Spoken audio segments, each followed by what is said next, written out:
Hey, it's Friday and no one's here. Where is everybody? We usually got more people.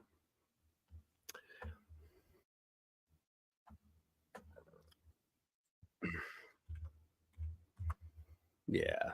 Okay. I'll wait a couple minutes. Let's see if some of the guys come in.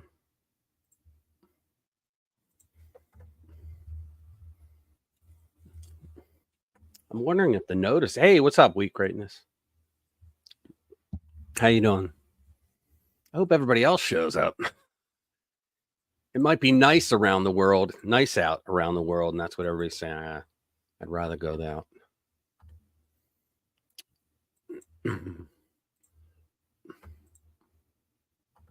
I'm doing pretty good, man. Thanks. Doing pretty good.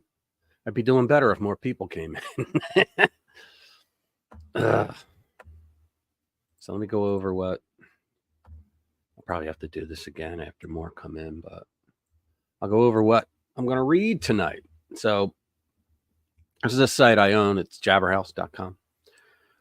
Let's see. Biden speeds up asylum process for migrants headed to New York City, LA, and Chicago. Isn't that lovely? He's speeding it up because he wants to give them the right to vote. He wants to register them to vote in November. Illegal aliens. Elise Stefanik, who is impressing me more and more. She's from New York. She gave Representative Dan Goldman a brilliant education in lawfare, and she did. It's a good video.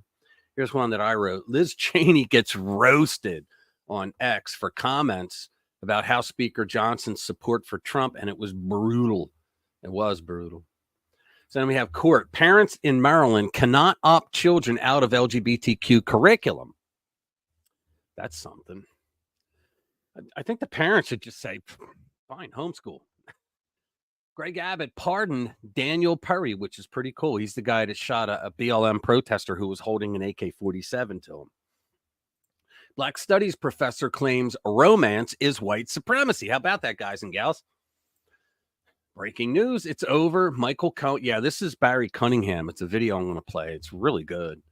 It's a friend of mine turned me on to his channel, and it's really good. It's about how this guy Costello, he's a former U.S. attorney, and I don't think he's a U.S. attorney. I think he was an investigations for the U.S. attorney in the Southern District of New York, and knows his stuff. And he represented Michael Cohen at one point, and now he's coming out saying everything Cohen did was like a lie. It was BS.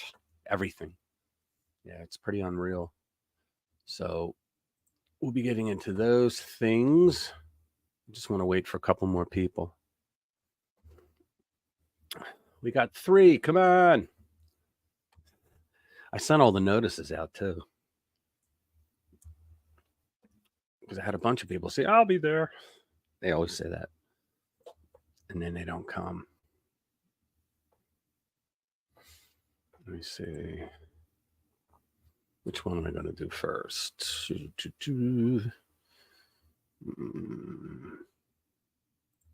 can do that one. Let's see how many we got. Hey, what's up, Bass? How you doing, man?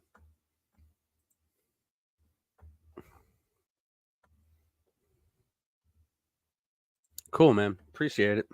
Yeah, I put the message out on Discord, and I think, I don't know, they may be screwing me up, but I think they YouTube sends the message out too. Although I had some other channels tell me, sometimes they don't send it out for whatever reason. Because if you got the notification on, you're supposed to get that message, right? Well, let's see. I'll just start it off. Okay, so the first one, Biden speeds up asylum process. Can you believe this? For illegal migrants headed to New York, LA, and Chicago. Now, isn't that funny? All blue leftist areas. And it's just in time for the election, right? So the Biden administration is accelerating the asylum timeline for migrants who enter the U.S. illegally en route to 5 major cities. Homeland Security Secretary and impeached Alejandro Mayorkas and Attorney General Merrick Garland Two clowns announced Thursday that a recent arrivals docket will swiftly place single adults before immigration judges in Atlanta, Boston, Chicago. In other words, they're speeding the process up to get these people in. It's not bad enough that they fly down to Latin America and pick them up there and then bring them up, so they don't have to wait for the journey, right? So it's bad enough that they're doing that, but now they want to speed up their process to get them in to register to vote. Good Lord, those asylum claims, and they can't claim asylum. There's no wars going on there. And even if they were to claim asylum, the international law says that you have to claim asylum, request asylum at the first country you come to that isn't at war. And that would be Mexico for a lot of them, Guatemala for a lot more. But no, they come here and we go, screw that law. So it says those asylum claims must be resolved in 180 days. Well, isn't that special? Though grace periods will be granted in some circumstances for migrants to obtain the necessary legal representation. Yeah, so you should bring them before the arbitrator, and he goes, okay, so where are you from? I'm from Mexico. All right, there's no war going on there. Get out. You, where are you from? That's how it should go. More than 3 million asylum cases were being considered in the U.S. as of December. Yeah, because Biden said, come on in. Everything's free for you. And many to have wait years for their claims to be resolved. I remember when this whole bullshit started with Biden bringing them in, and they were already up to like 2027. Like everything was filled up to 2027. And that's like doing the hearings round the clock, right? As of May of last year, migrants crossing into Texas from Mexico were handed paperwork that put their court date, 2032. That's even worse. 2032. Unbelievable. No other country would do this to themselves. House Homeland Secretary Security Chairman Mark Green told the Post that a brand new, ineffective bureaucratic process is no substitute for enforcing the laws passed by Congress. Exactly. Like we already have laws on the books to do all this. It's just that the Biden administration is neglecting it. They're not following the law. They call Trump a fascist who doesn't believe in due process or the Constitution, and yet these sons of bitches are just ignoring the law. This program, quote, this program will lead to the release of countless inadmissible aliens into our communities, at best for months on end. And we already know that removal proceedings don't equal actual removal under this administration. I'm just shocked. Well, you know what? If it went to the Supreme Court and they ruled you can't do it, he would go, F you, just like he did with the student loan forgiveness. Over the last 3 years, ICE's non-detained docket has doubled due to the Biden administration's refusal to comply with the law requiring them to detain and remove illegal aliens, and would-be border crossers know it. Right. Now they don't try to hide. They run up to them and go, I claim asylum. That's what they do now. It's time for Secretary Mayorkas to understand that managing a crisis isn't the same as ending it. Right. Immigration has become a top issue for U.S. voter. Yeah, you're damn right it has. Ahead of the 2024 election, especially in blue cities, because the worst thing they ever did was put thousands upon thousands of these people inside their cities, because now they're eating up their resources because the federal government isn't.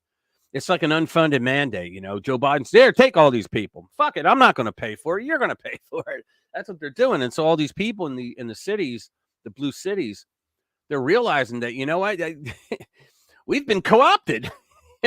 You know, they replaced us, but you're not allowed to say replacement theory. Wow. Just unbelievable. Look at all these people. I mean, that's nothing right there. Unbelievable. So what are we up to? All right, cool. 7 people. Hey, Vamps, what's up, man?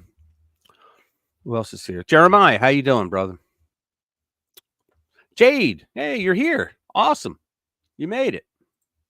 Nice. Coolamundo. All right, let me go to the next one. What is the next one? Let's see. Let's just do this one because why not? Let's see.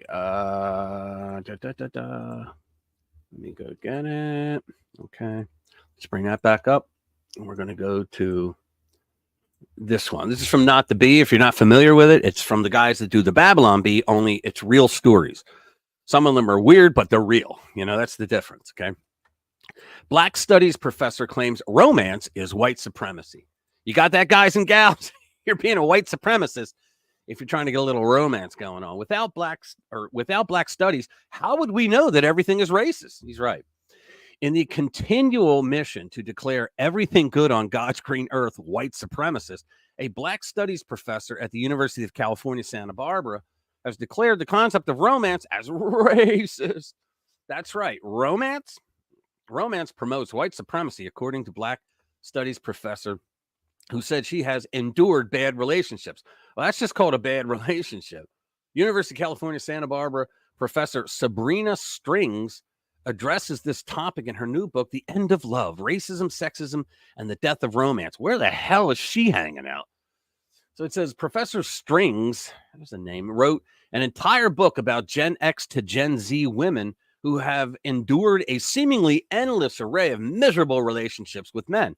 Well, sure, because you're taught that men are supposed to be a bunch of wussies and that you're not supposed to be confident in anything. And then when the men do that to make you happy and shut the F up, now you're in miserable relationships.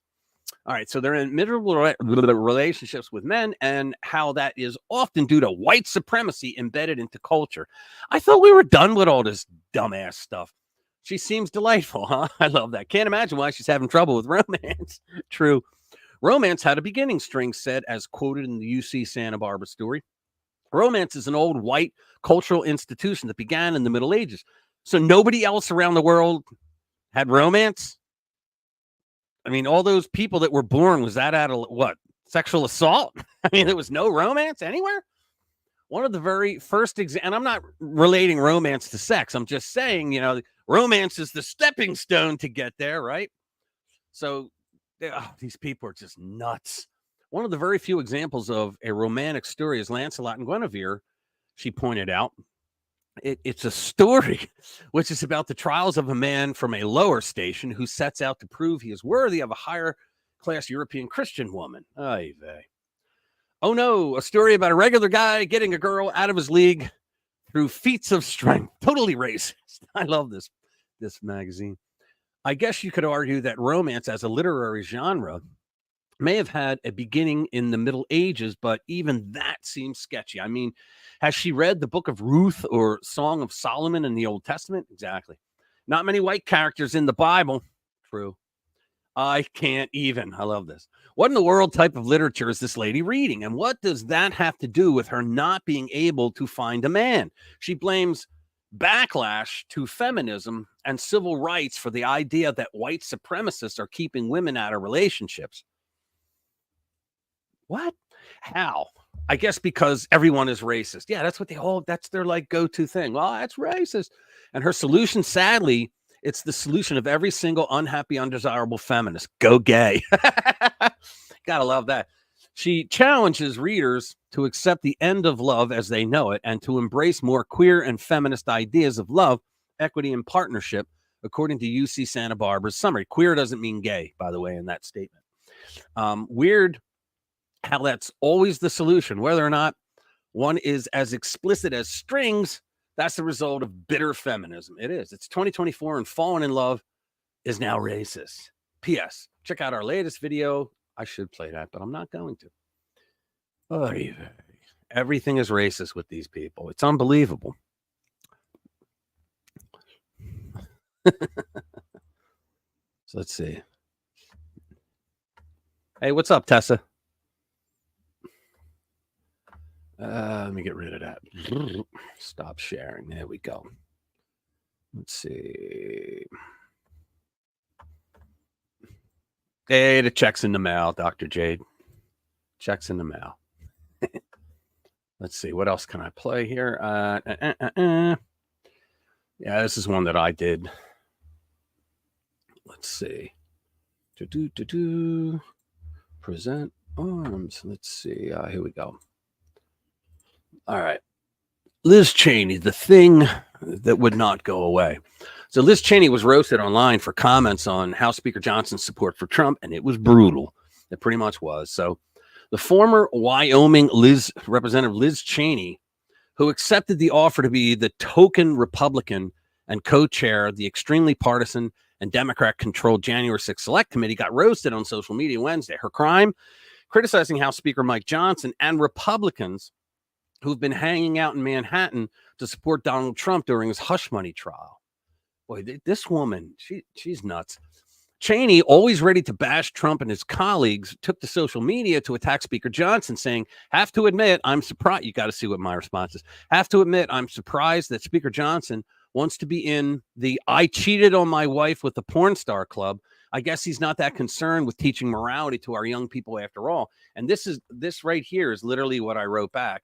Well, I have to admit, I'm surprised someone who sat as vice chair on the highly partisan J6 committee deleted all digital work product before her own party took control of the House, lied repeatedly on a kangaroo court-style J6 committee, withheld exculpatory evidence, fabricated evidence, lied about evidence, suppressed evidence that former President Donald Trump requested 10,000 National Guard troops to be stationed at the Capitol during the day's events by withholding White House Deputy Chief of Staff Anthony Ornato's testimony because she didn't want the truth to come out, allowed testimony to be given knowing it was littered with lies, then hugged the witness. I'll never forget when she did that. She came around and hugged the witness, lied saying Trump sat around for hours after the riot broke out at the Capitol and did nothing, even though millions saw the video and other pleas where Trump asked people for peace and to respect law and order before leftist social media platforms, including this one, took the video down and took part in the J6 committee to demonize every Trump supporter in the country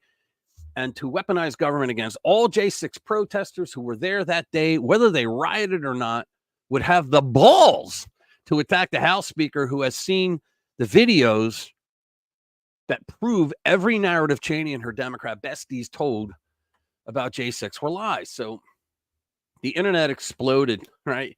You have, it was Rob Schmidt. He's a Newsmax host. He wrote Lessons in Morality from a Cheney. Yeah, Washington Post columns. This is the WAPO, guys. Mark Theisen piled on.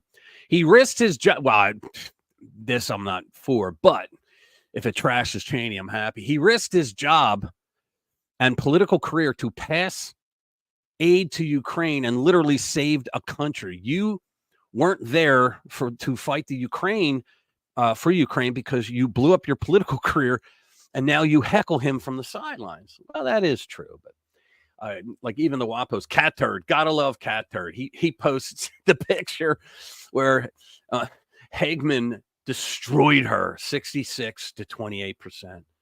Dr. Drano commented, way to break that glass ceiling of being second biggest loser in 60 years.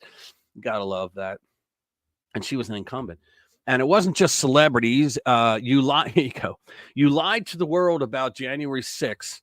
You back a guy who showered with underage daughter and sniffs kids like cocaine. Here's another one, Julia. You want a lecture from the moral high ground after you repeatedly lied to the entire country about J6, all while your committee both fabricated and destroyed. They did destroy evidence, man. They deleted all the digital evidence. I got in an argument with a libnut the other day online, saying, I think on Facebook, saying, there's no evidence that they deleted anything. So I had to start pasting the links in from like 15 different sources, pointing it out. It says former President Donald Trump also jumped into the fray. Trump, who's never missed a chance to throw a counterpunch, slammed Cheney and the January 6th committee, which was handpicked by then Speaker Nancy Pelosi.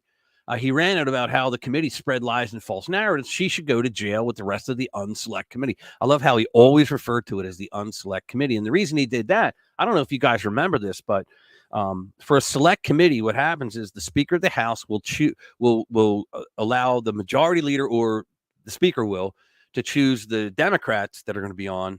In that case, it was Nancy Pelosi. And then the minority leader, which at the time was McCarthy, would pick his people. Well, he picked several people that she didn't want, so she refused. It was the first time in the history of the House of Representatives that a speaker did not let the minority leader choose his own people. So she went with the two rhinos instead, little Adam Kinzinger and Liz Cheney. What a joke, man. What a joke. But at least I'm glad that people are not they're not forgiving her for what the hell she did. Let's see what else is there. Let's see. I'm going to share that.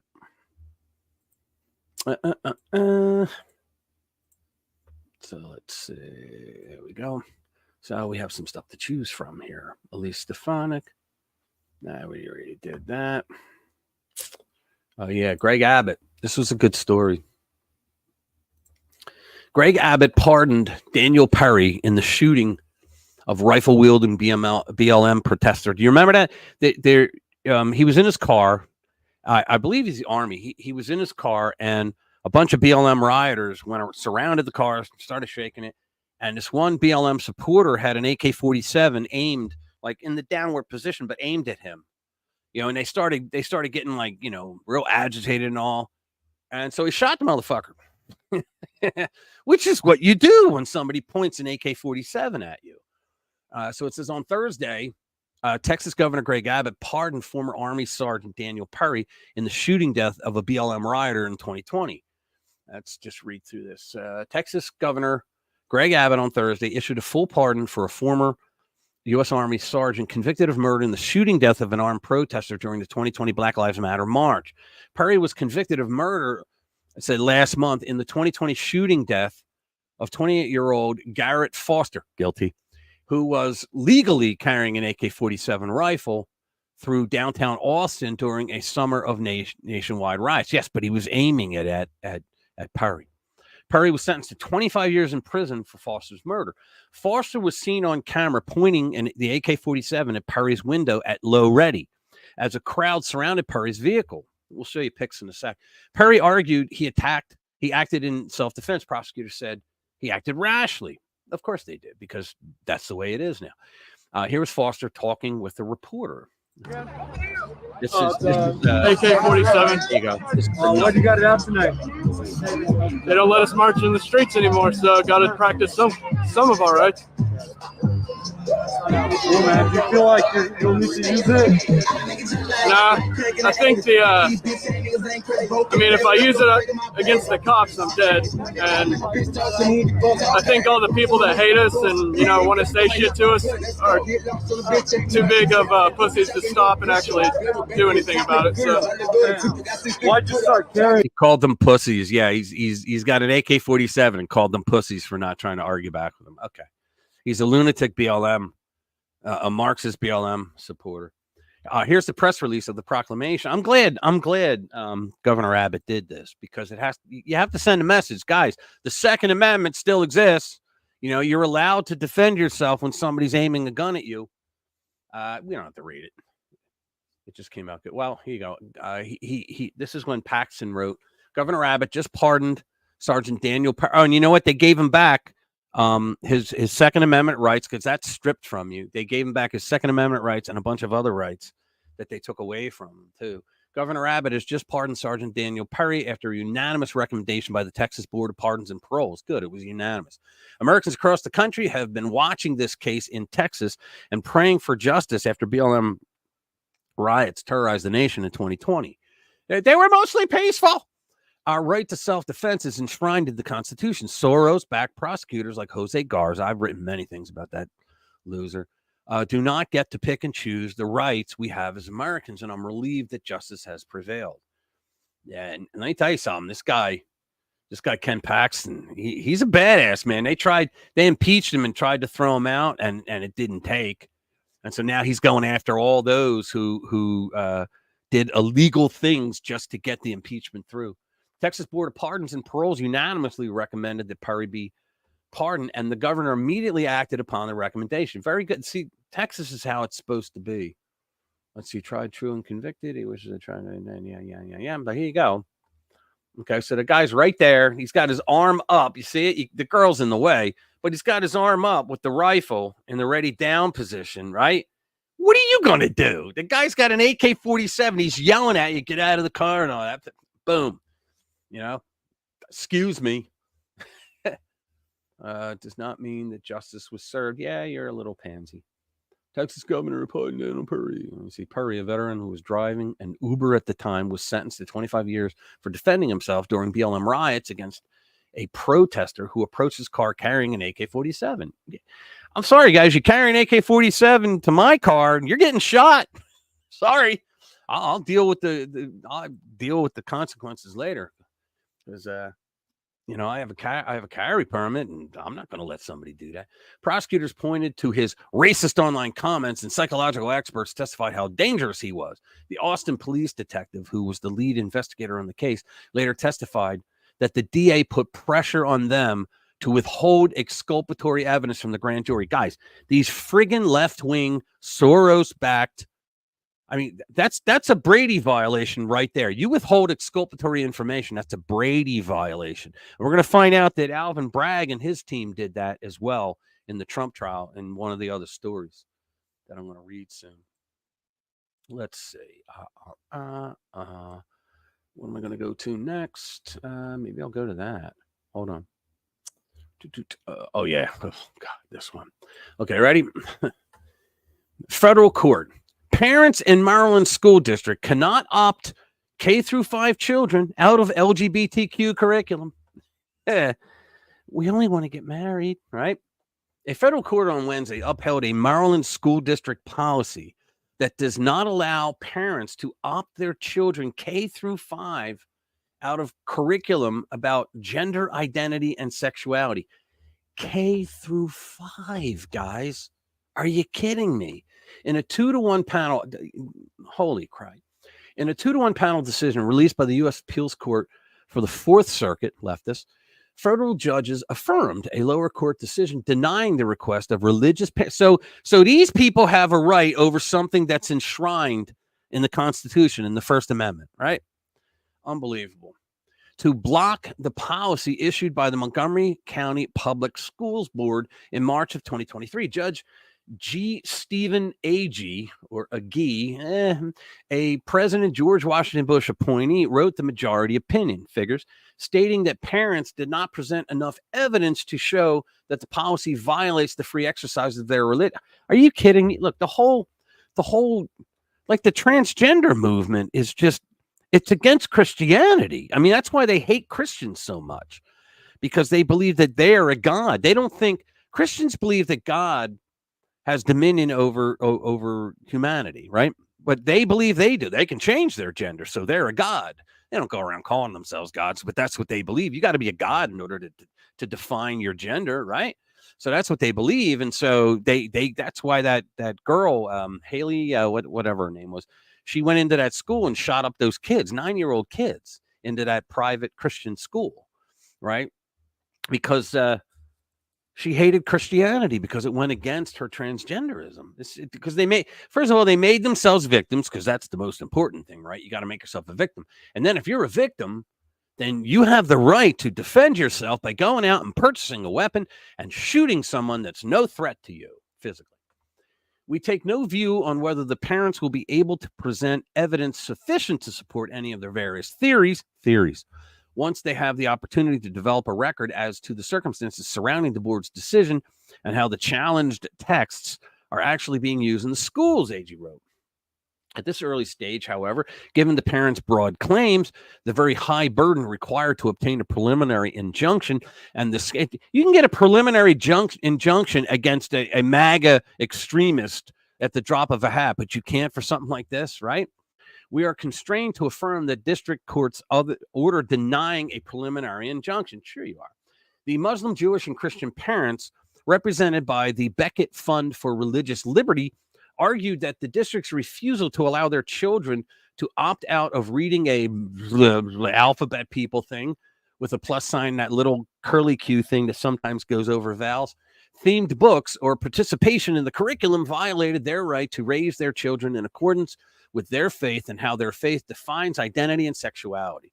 Parents also argued the material is not age appropriate for such young students. I know. I had another idiot that said to me, yeah, you ban all these books. And I said, no books are banned in any schools whatsoever, because any pervert can still go into a store and buy all that stuff that they want. It's just inappropriate inside of a school. What was that? The best part is the same ones claiming they only believe in science. Yeah, they deny basic biology. You're absolutely right. You do you. Yeah, exactly. That's the thing. It's not enough, right? It's not enough that, you let them do what they want to do, and you want to, hey, have at it. Just do it over there. Don't come in my space, right? But now they got to force you. It's like when the leftists did all this shit on Twitter before it was before Elon bought it, right? They said, well, if you guys don't like it, then get off. So they did. And where did they go? Remember, they went to Parler.com. And so what happened? Then the leftists, it wasn't enough that they all left Parler. They all left to go to Parler. But then all the same leftists, they joined Parler. They joined Parler. I swear to God, I haven't had a drop to drink. They joined Parler. And so they started trashing them there as well. And people are like, what the fuck? So they started kicking them out of there. And that's when Amazon.com, AWS services, pulled their cloud accounts and just knocked them dead in the water. And that was the beginning of the parallel economy. So it's one thing when they say, just get out of our space on Twitter, right? And they did, but then they go attack them in their own space. What a bunch of JOs. What a bunch of JOs. It's difficult to even teach genetics in medical school these days. Yeah, well, you know what? They believe they have dominion over that stuff because they're a god. That's what they believe. All right. I'm going to save that video for last because it's really good. Oh, there's another one by Stefanik. Yeah, we could watch that for a little bit. Share this instead. This is pretty good. I don't want to play the whole. Oh, it's probably going to go through the How commercial. to kill all mosquitoes in the area in just minutes. This simple but brilliant Sorry, I trick should you have can queued do this tonight up. to eliminate So all unprofessional. America's power grid is inches from collapse. Old and under stress. One event is enough to knock it down. DOJ did not prosecute President Trump in this case. The DOJ referring to the U.S. Attorney. Know that coming down here, outside of that courtroom, while that witness is on the stand to try to impeach his credibility and his testimony, is jury tampering. Sure it is. It is unethical. That you are trying to discredit a current witness at a current trial who is testifying right now outside of that courtroom. You know better, and it is shameful. Mr. Trusty, you and I worked. Let me start it this way. What's shameful is that Trump has a gag order only on him, right? They usually do a gag order on both sides, but they only put it on Trump because they wanted the witnesses, Stormy the whore and Michael the Cohen, they wanted them to be able to go out and say whatever the hell they wanted to trash Trump. The judge was in on that. If he only did a gag order on Trump, it was because he didn't want Trump to be able to respond to being attacked with the lies. But this video that we're going to watch after this is incredible. I'm obviously not, it's like 30 some minutes long. I'm not going to play the whole thing, but I'll probably put the link down in the description so you guys can watch it on your own because it is so worth watching. Work together at the Department of Justice. We had Destroys a number of interactions related to organized crime. I had no idea what your politics were. I imagine you had no idea what my politics were because it doesn't matter. And it's very interesting to hear you now nitpick about the Speedy Trial Act and about what you claim to be unprecedented conduct in Mar-a-Lago.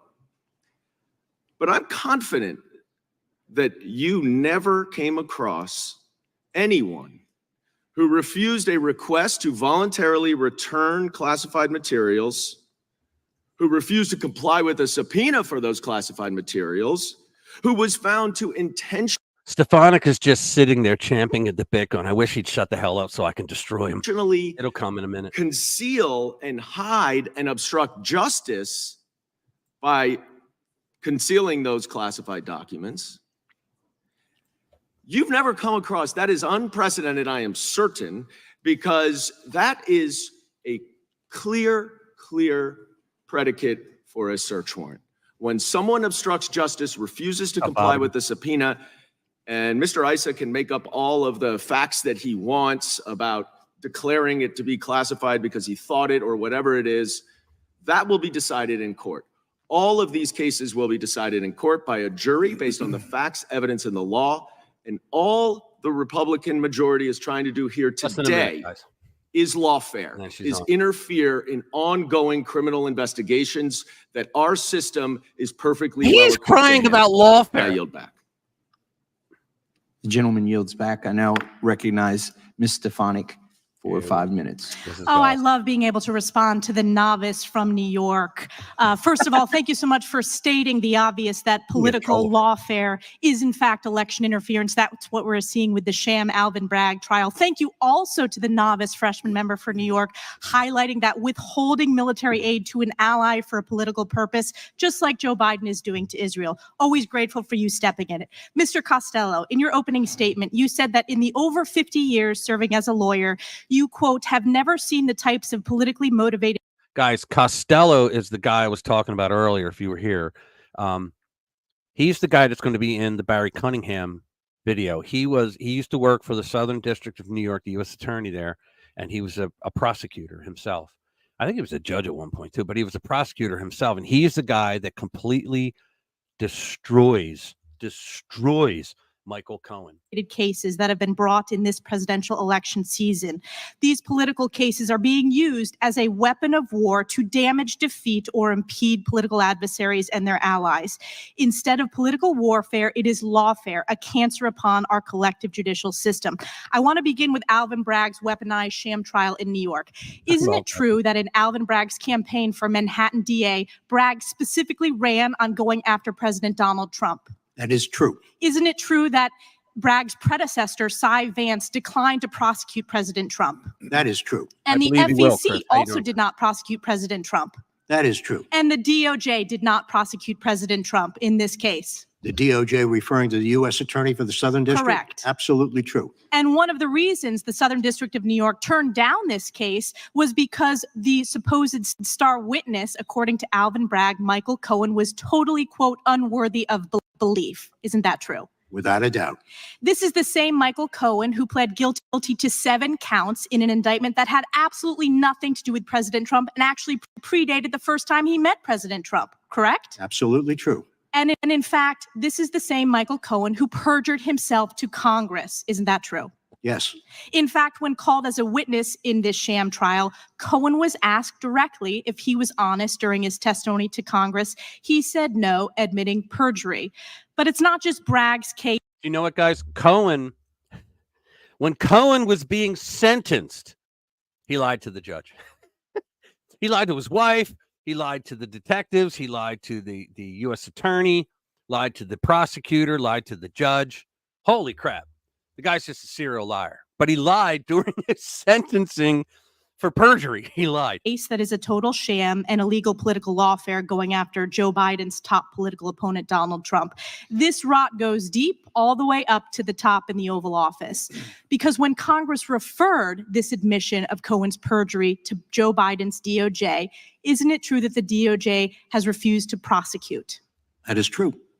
Isn't it correct that Michael Colangelo, who was the 3rd highest ranking official in Biden's DOJ, was transferred to Bragg's office to run this weaponized prosecution? In other words, guys, what she's getting at is the Biden White House was intimately involved in all of this stuff.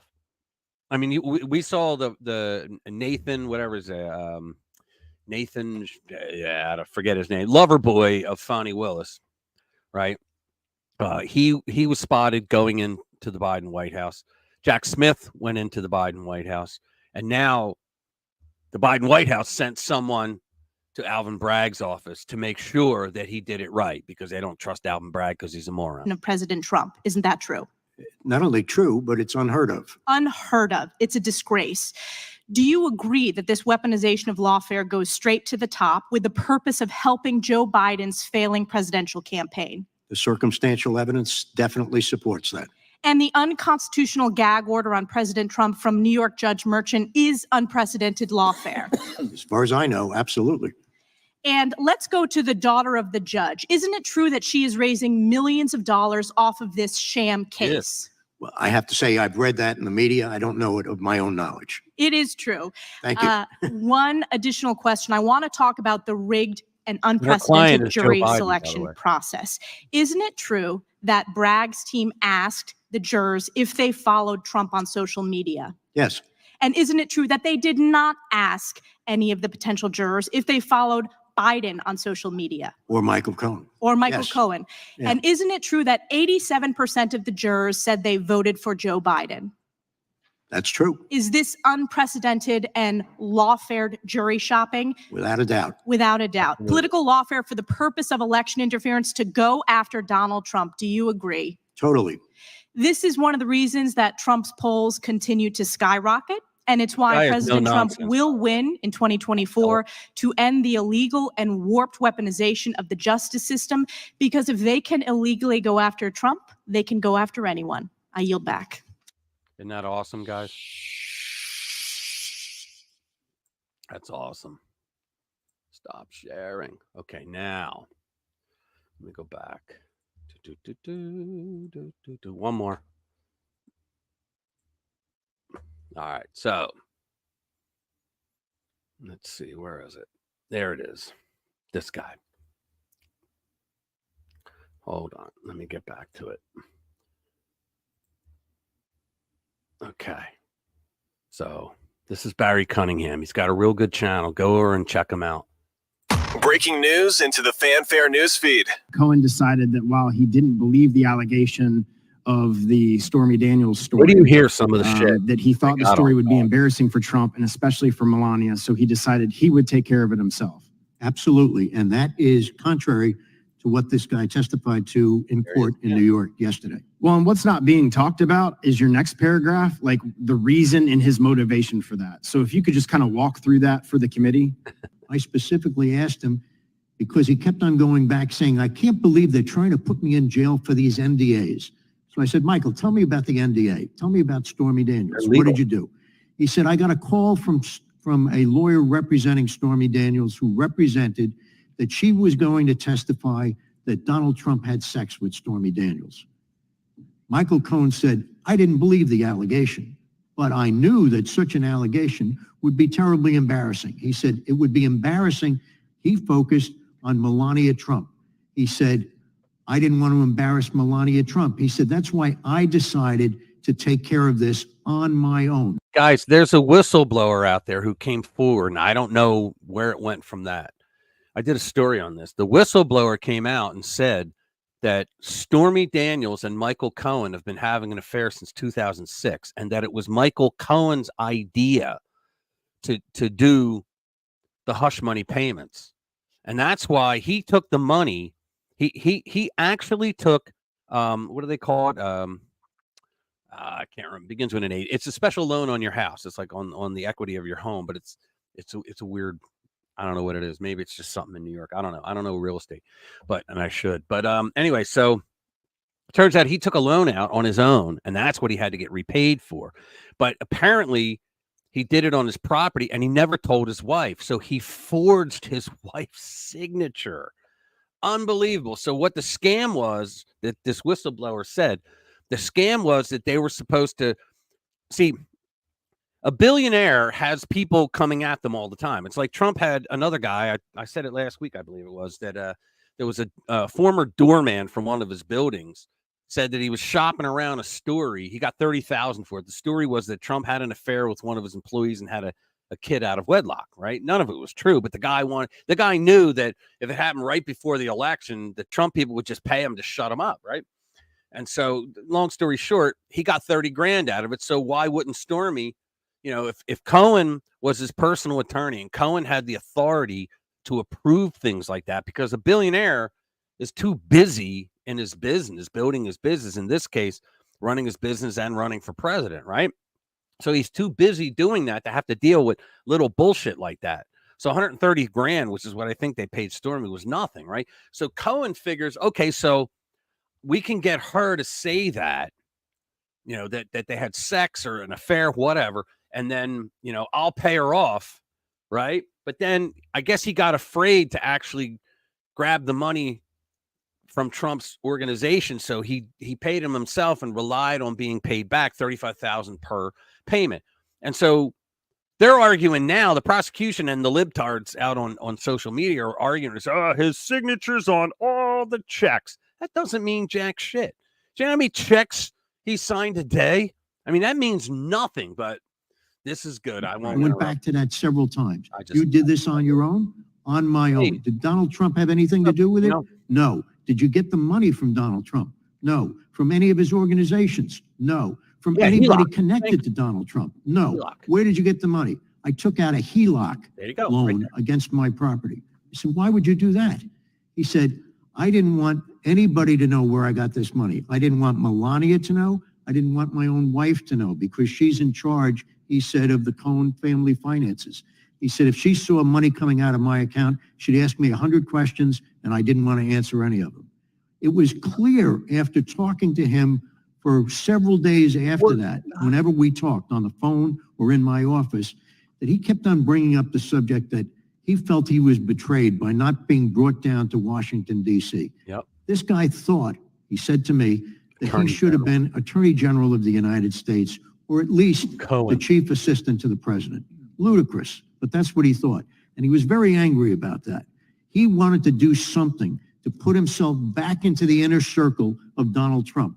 That's why he took care of this on his own. There had to be a motivation. Michael Cohen is always working for things that benefit himself. And that's what he was doing here.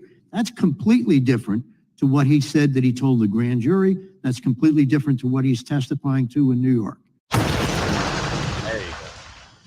Trademark. They are still shredding Michael Cohen's testimony in court. But this trial, for all intents and purposes, it's over. It's a sham. It's so bad for Michael Cohen that it may cost him his freedom. He has been caught in lie after lie after lie during cross-examination. And if this wasn't New York, I would also say that Alvin Bragg would be looking at some prison time as well. While they've been tying up Cohen in knots, his attorney, his former attorney, has been testifying in front of Congress. And man, did he drop bomb after bomb. When you hear what he had to say, you will agree that this case is indeed over. Actually, when you hear what he has to say, it may make you angry. This entire circus trying to get Trump is nothing but a sham. In addition to testifying in front of Congress yesterday, he went on live television this morning to talk about his testimony. And you need to understand that in that testimony he made in front of Congress, he was under oath. There is a ton of info to unpack here, so we're going to jump right in. Former legal advisor to Michael Cohen. His name is Robert Costello. He represented Cohen at the start of the federal investigation and has been released from his attorney-client confidentiality agreement. Hence the reason why you're able to talk to us. And sir, thank you for your time today. And we watched. Now understand what he just said. He said that this guy can talk freely because he's finally been released from his client-attorney confidentiality clause. Right. That is really bad for Michael Cohen because this guy knows what everything that Cohen's been talking about. He knows where the bodies are buried. You before Congress yesterday, and that was something else. This is part of what you had said to Congress yesterday. Cohen told you, I swear to God, Bob, I don't have anything on Donald Trump. Case closed. I know I'm going to go through everything he says here, but that statement alone from his attorney should shut down this case in New York. That's it. It's over. Nothing. Now, you testified before Alvin Bragg's grand jury. Did you tell them what you told Congress yesterday?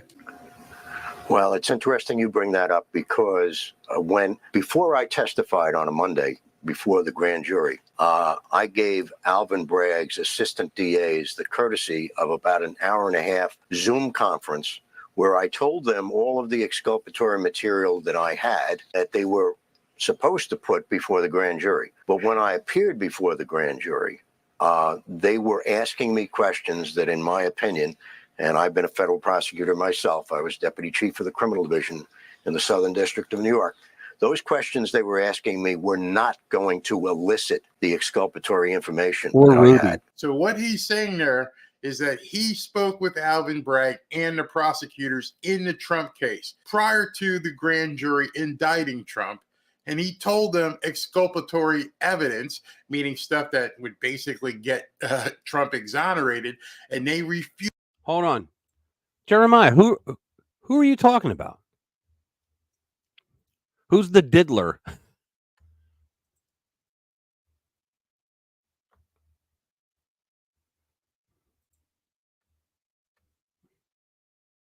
Jeremiah, you there? Who's the diddler? Oh, P. Diddy. Oh, okay.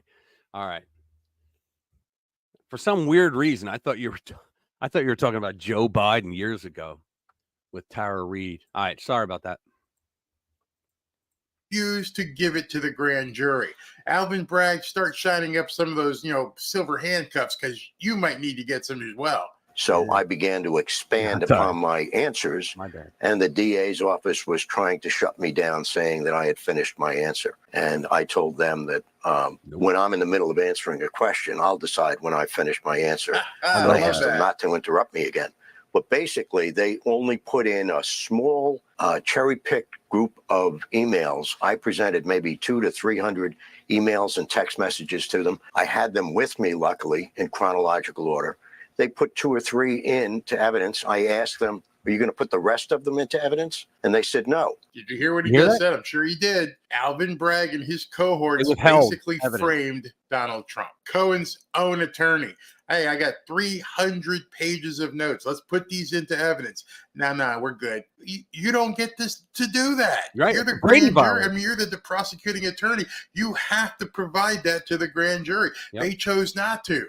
And I said, remember, there's a court reporter there. I said, why not? That's important. So now what he just said allows anybody to go back and check the veracity of what he's saying, because it should have been recorded by the court reporter. They said there's a legal issue with him. I said, what's the legal issue? And he said, hearsay. Now, first of all, hearsay is admissible in the grand jury, so that's really not an objection. But I played along with him, and I said, hearsay? Well, then pay close attention to the next 2 sentences. I said, these documents were made in the regular course of business, and it was the regular course of business to make and maintain documents such as these at or about the dates indicated. I said, now you know, and I know, but the grand jurors don't know. That makes these documents business records. So they basically tried to lie to an attorney, a guy who's been a prosecutor himself, saying, no, we can't admit that. That's hearsay. 2 reasons that's not true. One, hearsay is admissible to a grand jury. And second of all, this is work product. This is notes. Everything about this during case the course of doing business, everything. which 100% is admissible. And you know, and I know, but the grand jurors don't know that business records are an exception to the hearsay rule. So are you going to put the rest of the documents into evidence? And they indicated most likely no. So I simply said to the grand jurors, I said, you people should demand these documents. Now, I could be dropping my bomb gif all throughout this interview that he gives. It's simply amazing. Understand, just in your mind, play the bomb gif every time he drops one of these things that shows that they've completely choreographed this entire case against Trump. You should demand to see everything in chronological order so you get a real view of what Michael Cohen was like in those days at that moment in time. I said, and then ask yourself this question. Why are they trying to keep these documents from me? Well, after that, I left the grand jury. I have no idea whether they put the documents into evidence or what happened, but subsequently Donald Trump was indicted. And this guy has not been called by the prosecution as a witness. Right. I got to believe they may not need him on a defense because Michael Cohen is imploding, but they got to bring this guy in if they intend on bringing any witnesses in. Seen the fruits of that indictment in this trial, which is a trial about something that's not a crime. When I met with Michael Cohen on the first day at the Regency Hotel when he was suicidal by his own admission, I explained to him non-disclosure agreements, NDAs as he was calling them, I said are perfectly legal because he kept on saying, why are they trying to put me in jail for an NDA? And I explained to him, that's not why they're trying to put you in jail. Obviously, they think you've done other things. What are they? He denied having done anything else. I didn't do anything illegal. I'm cooperating with the special counsel. I'm cooperating with Congress. He forgot to tell us that he lied to Congress. Which they have now gone ahead and referred him to the Department of Justice for further prosecution. But he was desperately seeking, according to his own words, an escape route. I want you guys to tell me how I can get out of this, because he saw these enormous legal problems coming his way. They were so bad in his mind that he was willing to kill himself. Think about that. That alone is exculpatory. Here's why. When someone's about to commit suicide or do something like that, that is considered almost like a deathbed confession. Those are some of the best, strongest confessions that you can have because it's somebody coming clean. Any attorney will tell you that. And so I kept on going back and suggesting to him, listen, Michael, if you have something truthful on Donald Trump, now is the time to cooperate.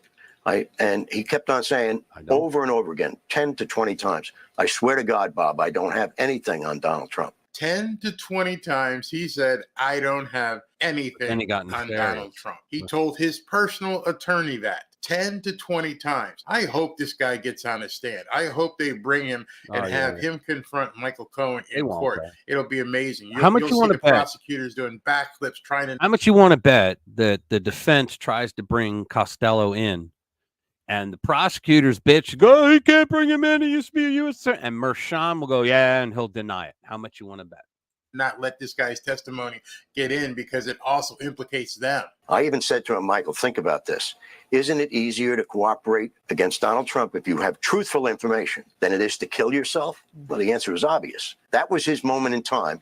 If he had something truthful to say, I'm willing to cooperate.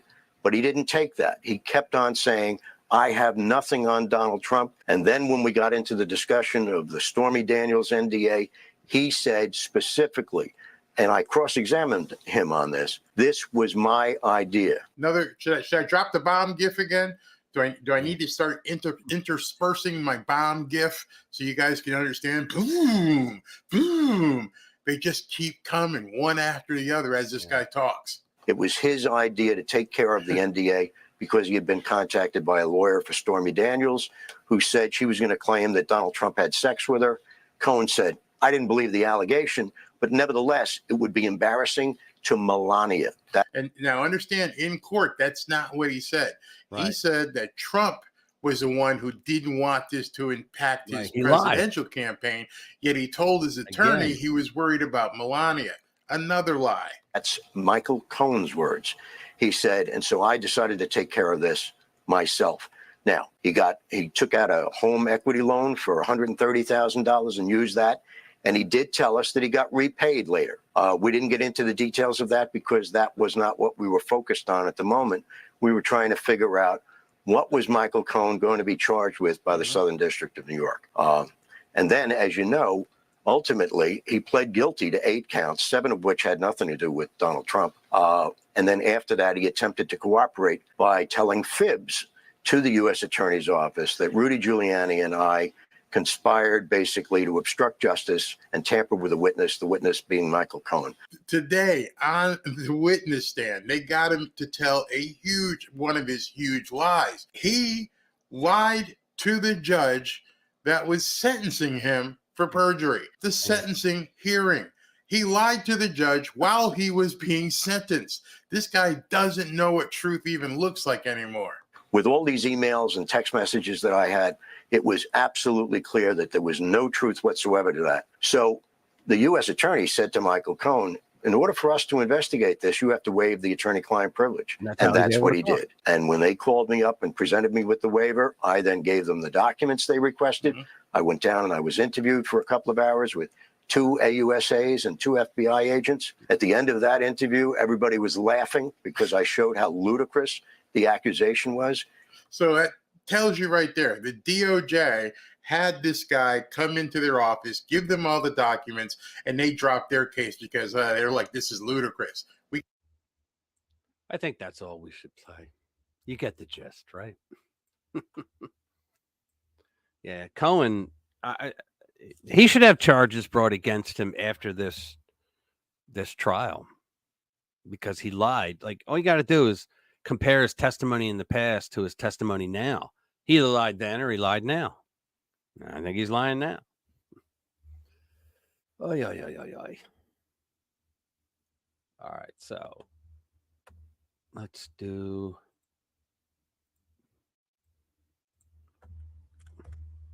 People want to come in, there's the link. Get rid of that. Get rid of that. That. Close that. Close that. Close that.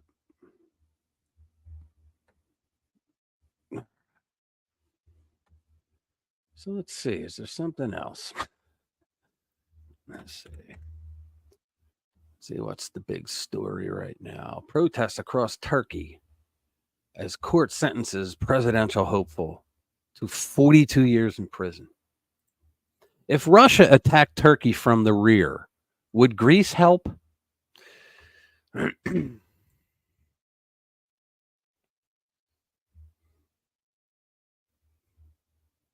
we go. I don't know if I got the P. Diddy thing up, Jeremiah, but I don't know if we're allowed to play the vid. Dr. Jade, how are you? Doing all right. How are you doing, Rich? Pretty good. Can't complain. It doesn't help. Can't complain. Nobody listens. You went away last week, didn't you? Yeah, I had a family. Well, yeah, death in the family. Short story. Oh, I'm sorry. I thought that was a couple weeks ago. I thought last week you went on vacation or something. No, that was last Friday. Yeah. That's why I wasn't here. Okay. So yeah. Oh, okay. Don't need to get into that, but it was quite the weekend. Yeah, really sorry about that. Like drag you down even. CNN, but wasn't sure either. Yeah. Breitbart. I'm back. Good. I missed you. Good to see you. Reg. Yeah. I missed your posts. Well, you had some in there, yeah. Yeah, no, I kept posting. I just completely went out on Friday. Yeah. Yeah, I missed not talking with you. Hope everybody missed seeing me. Here I am. I'm back. There you go. She's back. The doctor's in the house. Let me do this one real quick.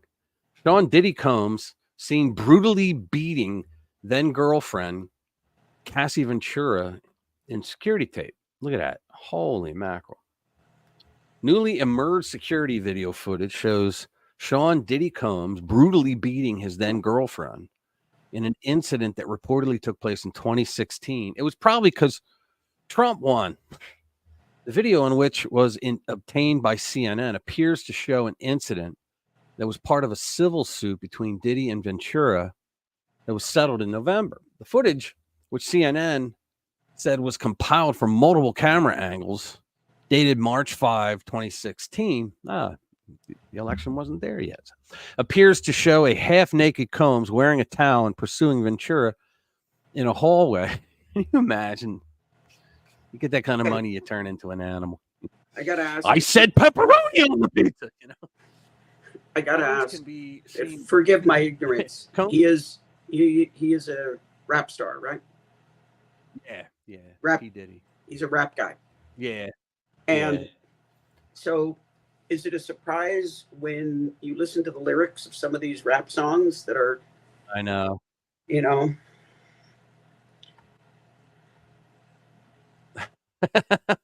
Okay. But yeah, isn't it a surprise? Yeah. Listen to some of the lyrics. Thanks, Uncle Bobby. Listen to the lyrics of some of these rap songs, and they're talking about, they're talking about women and use word that rhymes with witches and how they're going to. Yeah, he wasn't very good. They're going to do this and that time, and they're going to do this and that to women, and they talk about. Oh yeah. Well, that's the way it was. I see. When I was younger, I was into Hobson, and I thought Hobson was better than P. Diddy, but that's just me. But he was a young guy out of L. I can't listen. I can't handle rap. Yeah. Well, I listened to him because I liked his beats and I liked his songs, but he was a very angry young man. I even went to a concert that he held in Philly. I went to, and it was a fun time too. But there's a couple hip hop guys I do like, but most of it I'm just not into. I'm not into the gangster rap, is what I think you're referring to. I guess a lot of it is what they call gangster rap, and then if it's not gangster rap, how many times per song do you need to use the N word? Really, Yeah. Well, they're allowed to say that. We get a strike if we do. I wouldn't say it anyway. It's different when we do it, right? Yeah, that's what it is. It's different when we do it, like the Democrats, right? Yeah, it's different when we do it, the Democrats. Jimmy, you can come in if you want. I just put the link up. I want to find out if he's got any people at that house yet, or if he's still a loner. I've never met. There you go. That's funny. So what else we got going this week, Rich? What's that? What else we got going on this week? Not a whole lot. Just work stuff. Busy at work. Oh, he's still alone. All right. Yeah, I haven't had too much time. Yeah, just a lot of work stuff. I'm writing APIs now, web services, which is basically just a program that allows someone to attach themselves to it and send data through HTTPS protocol. And so we're starting to write a lot of those in C#, which is a language, programming language. So Catless. The guy still has the cat, Jimmy? Oh, my God. They stole Jimmy's cat. Were you here for that, Jade? Stole Jimmy's cat? Yeah, Jimmy had a cat at the house that he lives in. It was a house. It's kind of like a halfway house, but he lived there not for being in a halfway house because the owner was a friend of his and he needed a place to live. So he said, yeah, you manage the place. I'll give you a break on rent and, whatever. And so that's what he was doing. And so these other three guys were living there and they were trouble. And so all of a sudden they all left and they stole the cat. They stole his cat. So yeah, it's Kitten Gate. So they never brought the cat back. I hope the cat wasn't harmed, but who knows? At least are they taking care of the cat? Nobody knows. I don't even think they admitted that they took it yet. But that's a lousy thing to do, to take someone's pet. That's a pretty rotten thing to do. Pretty low. Yeah. But then again, they were in a halfway house. So I keep hearing good kind of things. Get low people. I keep hearing good things about the polls in Pennsylvania. Yeah, but it's a blue state, and who knows? The Democrats were involved in cheating in 2020. They were, and it was proven. Well, they cheated everywhere. Our Secretary of State. Well, Kathy Boockvar was the Democrat Secretary of State, and she changed election law to favor the Democrats, which she didn't have the right to do that. And our Supreme Court, that's ruled by Democrats, they changed election law as well that helped the Democrats, and they didn't have the right to do it. Yeah, because Article 1, Section 4 says that only Congress can do that. State legislature. Legislature. Yeah, I'm sorry. State legislatures. Yeah, only a state legislature is allowed to create election law. But now what's going on is Mark Elias, scumbag attorney for the Democrats who want to steal elections, he has his legal team going around. He did this in 2020, and he just bragged a couple months ago on Twitter about, I think he's still bragging about it, that they're in states, in court in states all over the place where they're trying to fight election integrity laws. And they're finding liberal judges that'll go along with it. So the people voted for the legislature that they wanted, and that legislature voted to create election integrity laws, which by the standard of all of them so far, I haven't seen one that wasn't, it makes it easier for everybody to vote while at the same time harder to cheat. And that's a no-no for Democrats because they love to cheat. So you got Mark Elias, and I'm sure there's got to be other lawyers out there doing the same thing. He's just famous. So you got Mark Elias going around getting these judges to illegally, to unconstitutionally change election laws. And believe me, that was how they got a lot. Like, for example, the Pennsylvania Supreme Court, they changed the law that said, what was it, Act 1952? Or I forget what it was called, but the law that our legislature made for mail-in ballots, they said that the deadline to accept mail-in ballots, even if they're still in the mail being delivered, the deadline to accept them was 8 p.m. election day. Okay, that was it. Well, they extended it by 3 days. You know why? Because they had to know how many ballots they needed to defeat Trump. Yeah, so they spent those 3 days. Yeah, they all did this, and you saw like how we all sat back and said, Trump's ahead, and then then days and days and days of counting ballots, and none of them were legit. None of them. Look, Florida has a larger population than New York. A lot of people don't know that, but they do. They finished their ballot counting on Election Day. By Election Day Eve, they knew Trump won. They knew it. All right, they did it. So how come these other places can't do it? They can. They don't want to. They want to cheat, and that's what they did.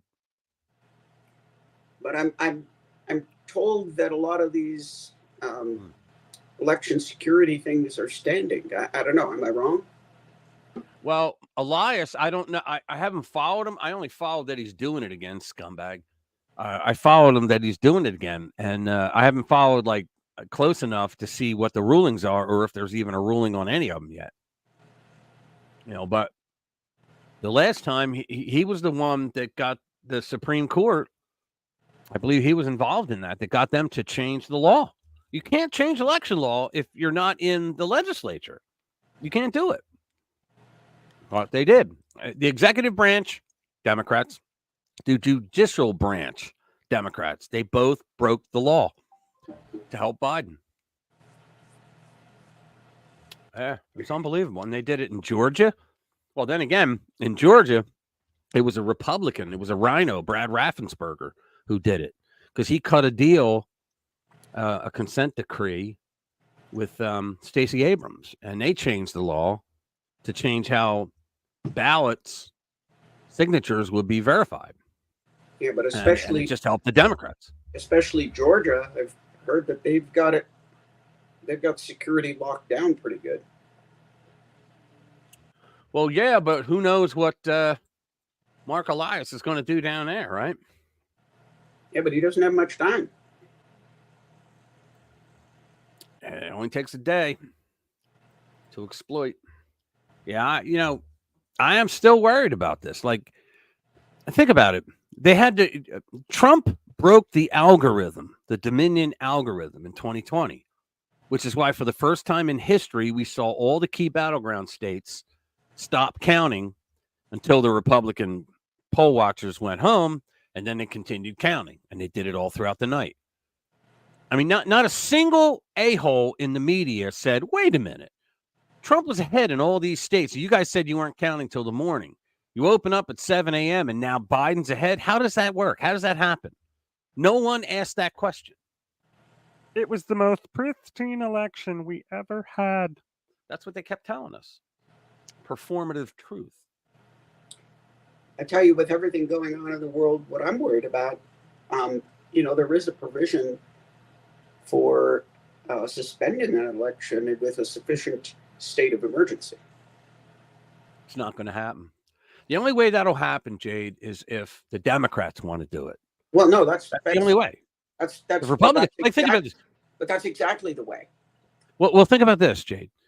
It is not against the law for a legislature to choose alternative electors. Yeah, I said it. It's not against the law. In fact, it's been done twice in history. And the third time, I believe, they were preparing for it in the JFK-Nixon race. They were preparing to do it then. But, I mean, the Constitution says that the responsibility for election laws is up to the state legislature. That means the state can do whatever the hell it wants that's within its own constitution. And if they have the right to create alternative electors, then they can do it. But what did they do? They charged Trump for trying to get in Georgia alternative electors to go. That's what they did. And if the legislature, tough shit, I say to them, if the legislature is Republican controlled and they want to do it, guess what? They have the right to do it. But so in other words, the Democrats wanted to criminalize something that's not a crime. Right? That's what they're doing. Well, they do this. They're doing that now against Trump. Can anybody here tell me what the actual, did anybody who heard anything about the Alvin Bragg case, okay, or Michael Collins, Aaron, all this Stormy Daniels shit, right? Can you tell me what the charge is? Because the prosecution has not once mentioned the crime. What's the crime? They've never mentioned it.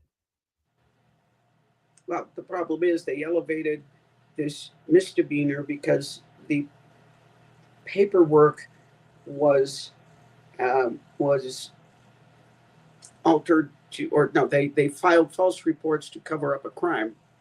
Yeah, whereas you still haven't told us what the crime is. Yeah, they told us. And there were no false reports. They told us all about this misdemeanor whose statute of limitations had expired. Yeah, they told us all about that. Yeah, but they still don't know we don't know what the actual crime is. You know why? Because there is no crime. There's no crime. And they what did they do? There was something when Trump tried to use executive privilege to keep some of the records back. Now Biden comes out. Yeah, and he does it for that interview. Her report. Yeah, he's claiming executive privilege to not let that out. They were charging Trump with something or other for doing the same thing. Except Trump had the right to do executive privilege. See, that's why Bannon is about to go into jail. He's about to go to prison because he refused to comply with the January 6th subpoena, and it was because he was under executive privilege because Trump had declared executive privilege prior to him leaving office. Now, the thing is, executive privilege that a president applies does not go away after he leaves office. Throughout history, the Supreme Court has ruled that it stays. Okay, so why is he about to go to jail? There was executive privilege.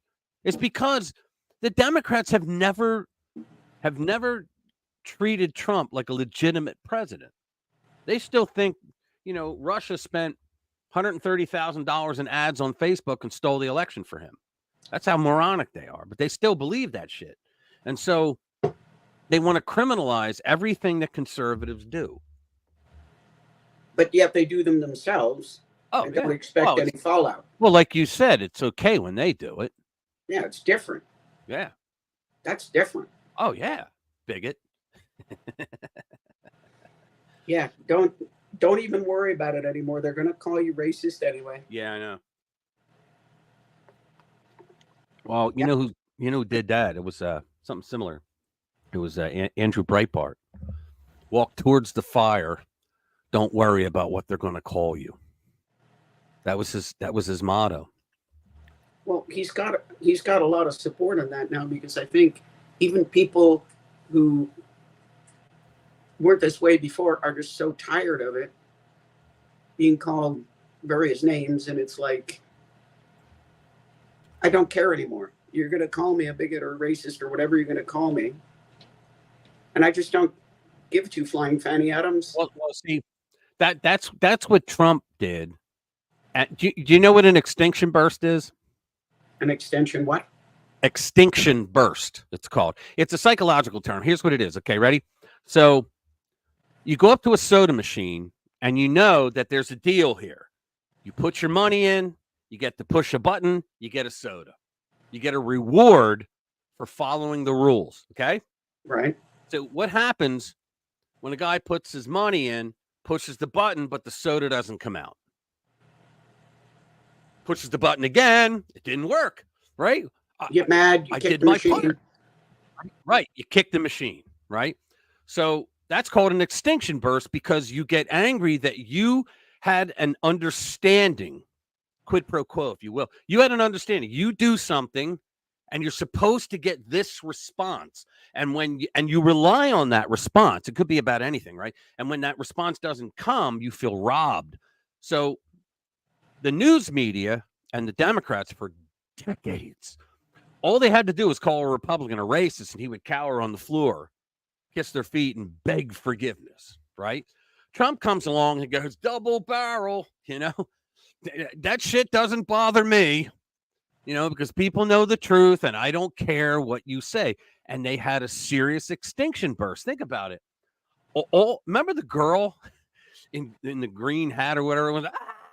When she screamed when they announced that Trump was president, they use her for a meme everywhere, right?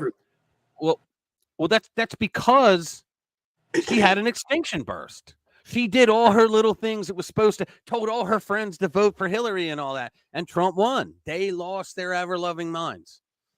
And they lost it continually because every time they threatened whatever they threatened to him when he was president, he still went and did what he wasn't one of those presidents like, yeah, let's see which way the wind is blowing. And he didn't give a damn. He had, in other words, unlike most presidents that I've seen on both sides of the aisle, I honestly think it was Reagan and him, the only two that did it, where they said, look, I have core values and I'm not going to go outside of those ever. I'm not going to cave to you. I got core values. The others are, I got to worry about my legacy or getting reelected. Screw that. I'm tired of that. So they all had an extinction burst, which is why they went absolutely. They thought that Trump would cower because it happened to every other Republican. They didn't realize Trump was a Democrat his whole life because he had to be to do business in New York. But he was really a populist nationalist, which makes him somewhat of a conservative because he believed it. See, Trump is this, a lot of people said that Ronald Reagan was this really great conservative. No, he wasn't. He wasn't a conservative. He did conservative things, but like Trump, he was a populist nationalist. He just wanted to help people that were the forgotten men and women. The people that make the country work, the people that Democrats and rhinos say they live in flyover country. Like you live in Colorado, you're in flyover country, meaning that they don't give a shit. Now, I'm not in flyover country because I'm on the East Coast, but everybody in the middle, that's flyover country. They don't give a shit. And so by not giving a shit, those people were lost. All their jobs went overseas. It started with NAFTA, but then all the other trade deals they made, they all went overseas. These people had to work 4 and 5 jobs just to make a mortgage. Well, Trump knew that, and Trump's was like, no more. We're going to change this. And he did. He changed it. And he made it better for a lot of people. They couldn't stand that because they like the status quo. They want that Brave New World shit where they live a life of luxury, but they want everybody beneath them that their sole purpose in life is to work hard to make sure that they can live that life of luxury. And that was the problem. And Trump comes along and just pissed them off because he wasn't in the playbook. Well, 2 things about Trump. Number 1, he's a businessman. He's not a politician. That is the best thing about Trump. He's a businessman. It was the best thing about getting him elected. And it was one of the best things that allowed him to do as much as he got done, which they tried to stop. But, I mean, look at the kind of businessman that would come up with the Abraham Accords. The other thing that's important. They don't even want to recognize that. Yeah. The Democrats don't even want to recognize the Abraham Accords. But the next thing about Trump, the second thing about Trump that's great is he's pretty much not bribable. You really can't offer him anything that will really motivate him. Now, if you take someone, let me just create a random thought that has no meaning or no relation to anyone in particular, but say this young woman is a bartender, for instance, and decides to get into politics and manages to get herself elected to Congress. Geez, wouldn't that be interesting? And then you find out her net worth went from like 0 to multi-millions in a couple of years. And her father was a mayor. Interesting story, right? Has nothing to do with anyone in particular. Right. All names are changed and hidden to protect the guilty. Yeah, it's Pansy Pelosi. I was thinking of somebody who's who's usually known by 3 letters from AOC. Yeah, you said it, not me. Nancy Pelosi. Yeah, Nancy Pelosi was one of the ones that she went to Congress, like not having very much money, and now she's worth like $120 million. Yeah, where did that come from? She's supposedly been making $175,000 a year for the last 50 years. Well, they had Larry Fink giving them all the info on all the stocks they should buy. Exactly. When you get they did. They literally did. When you get to make the laws that are going to affect the stock market, and I go to my financial advisor at Edward Jones. Yeah, Edward Jones. I go to talk to him. He says, yeah, we're not allowed to invest in individual stocks.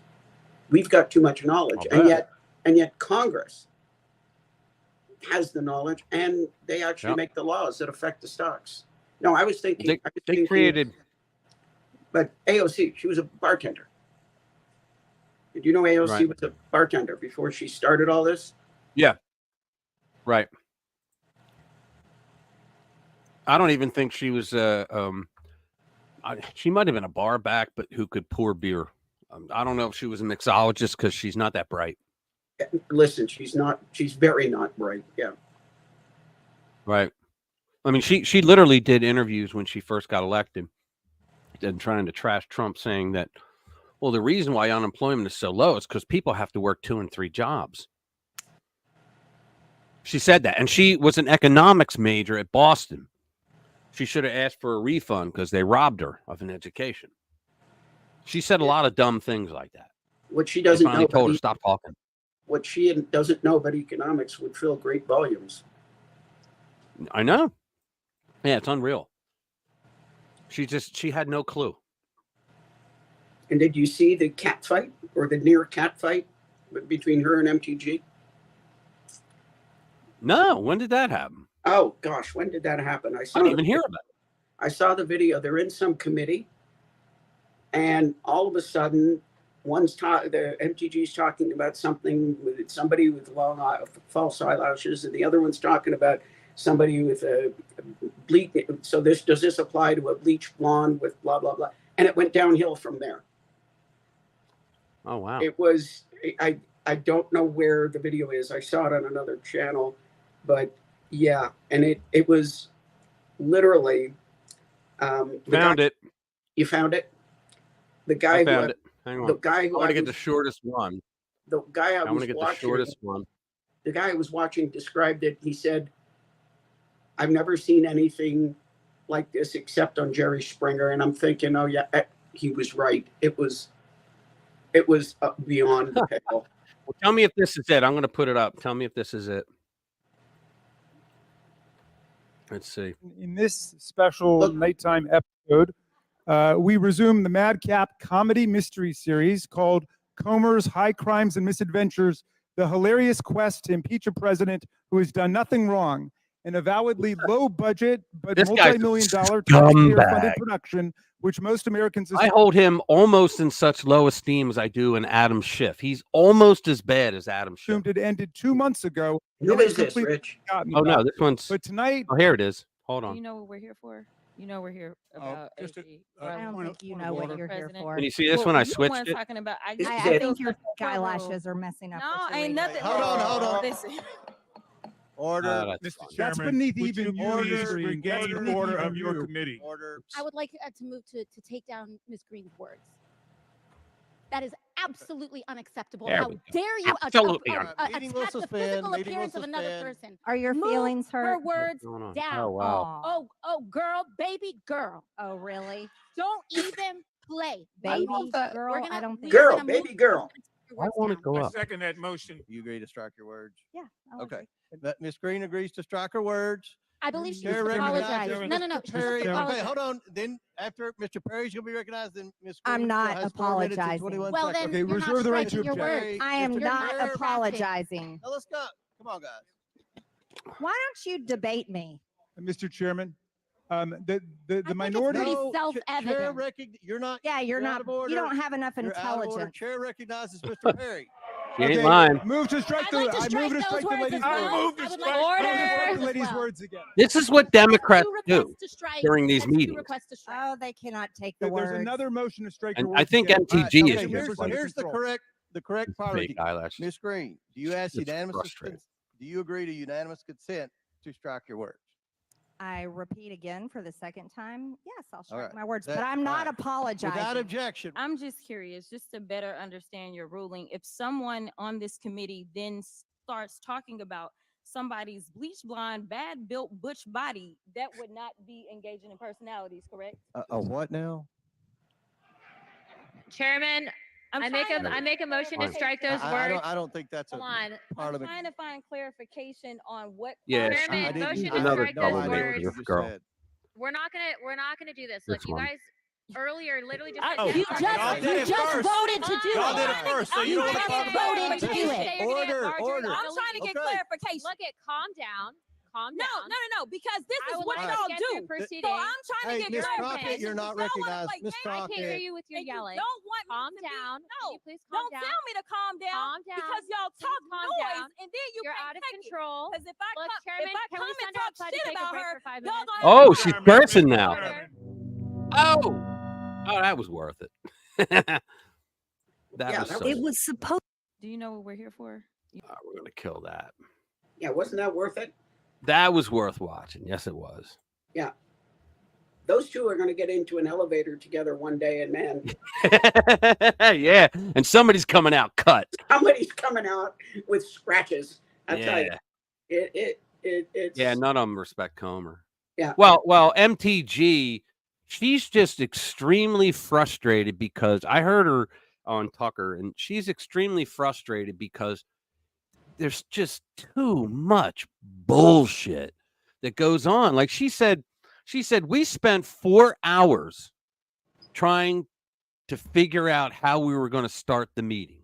And I was like, oh my God. And they're like she said, you have no idea how much time is wasted on bullshit. Just wasted. Here's the thing about MTG. I like a lot of her ideas, but she really needs to control herself. And she does. Yeah, but you know what? She's beyond the limits because when she first came there, okay, now she was throwing out some QAnon stuff, right? And so they jumped on her for that. And then she educated herself and she got out of that and stopped saying that kind of stuff, okay? But she was always serious. Her favorite sport is still poking the bear. Yeah, but the reason why is because the Democrats pulled all committees from her. Yeah, well, and it was a dumb thing that they did because then she had all the time in the world to trash them. That's and what she she was still said. getting As soon paid. as she came out of the meeting, and she says, "Well, now they got to worry. Now I got all kinds of time on my hands to do this." Yeah, it was a dumb thing they did, but they did that, and it pissed her off, right? And she just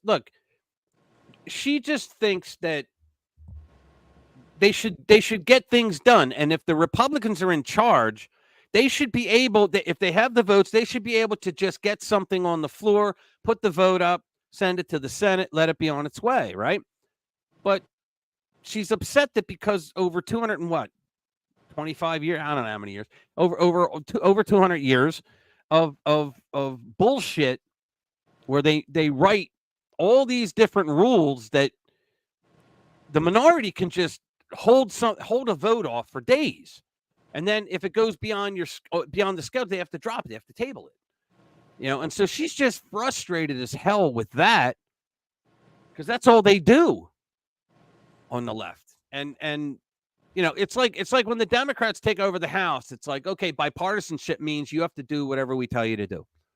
And then when the Republicans are like, oh, what about bipartisanship? We did it with you.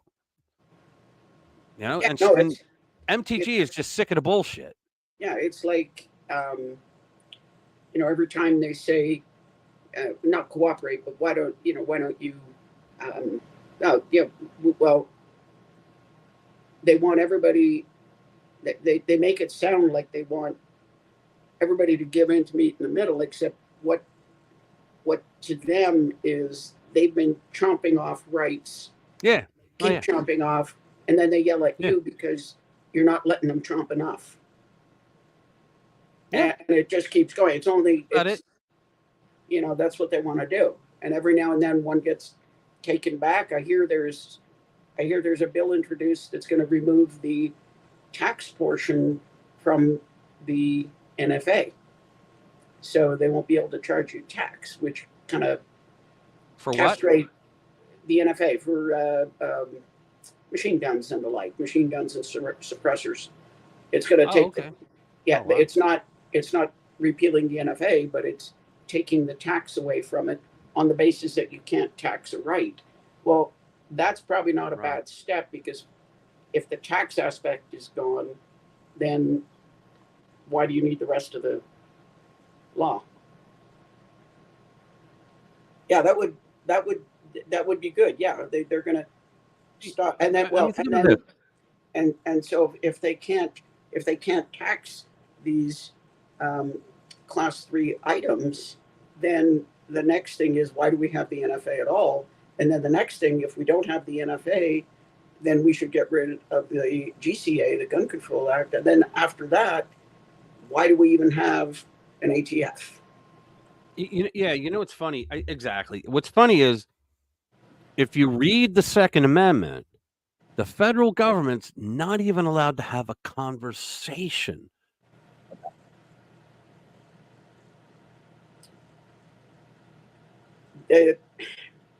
Everything the feds have done with respect to, I guess there's something like 25,000 firearm related laws. Every one of them is done under the Interstate Commerce Act. Yeah, and you know what? That's another thing. The Commerce Clause. A lot of people don't understand this. They think that the Commerce Clause gives the Congress the right to tell a company like how to run their business. That's not what the Commerce Clause was about at all. The Commerce Clause was they understood that the states are an actual country. Like Colorado is a country. Pennsylvania is a country, right? And a lot of people to this day go, "Oh, you're a fucking idiot. The United States is a country." No, it's the United Countries. It's called the State of Israel, right? They don't call it the country. It's the state because it's a state. A state is a country. And so it's like, think about it this way. The United States. Think about it this way. If you have a real estate firm, right, and you join this organization that is just a national real estate firm, all these different real estate firms call it. So are you no longer your own real estate firm? Now you're there. You're the big ass real estate. No, not at all. And it's the same thing with the states. So what happened was the Commerce Clause, they understood that a state could make laws that could block commerce from other states, and they didn't want that.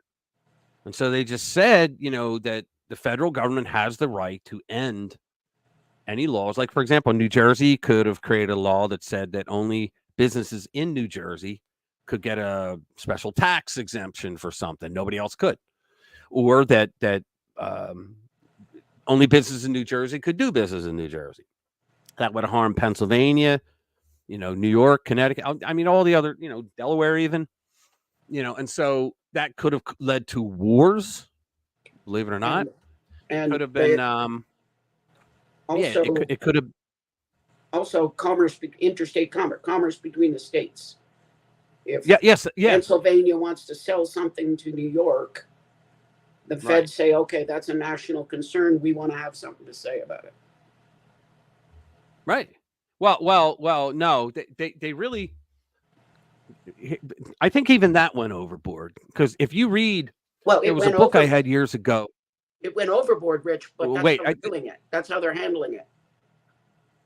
I understand that. Yeah. Well, today, I mean, there was a book years ago, and it was about, it wasn't about the ratifiers. It was about the delegates in the states who argued back. They're the ones that ratified. It wasn't Independence Hall of Philadelphia. It wasn't those guys. It was the ones that, because when they sent it out to the states, they had to ratify, right?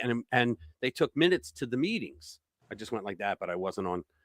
They took minutes to the meetings, right? And so if you read all their notes, you're like, holy mackerel, exactly what they felt and believed. And all it was they said, we want to be able to have commerce go back and forth, right?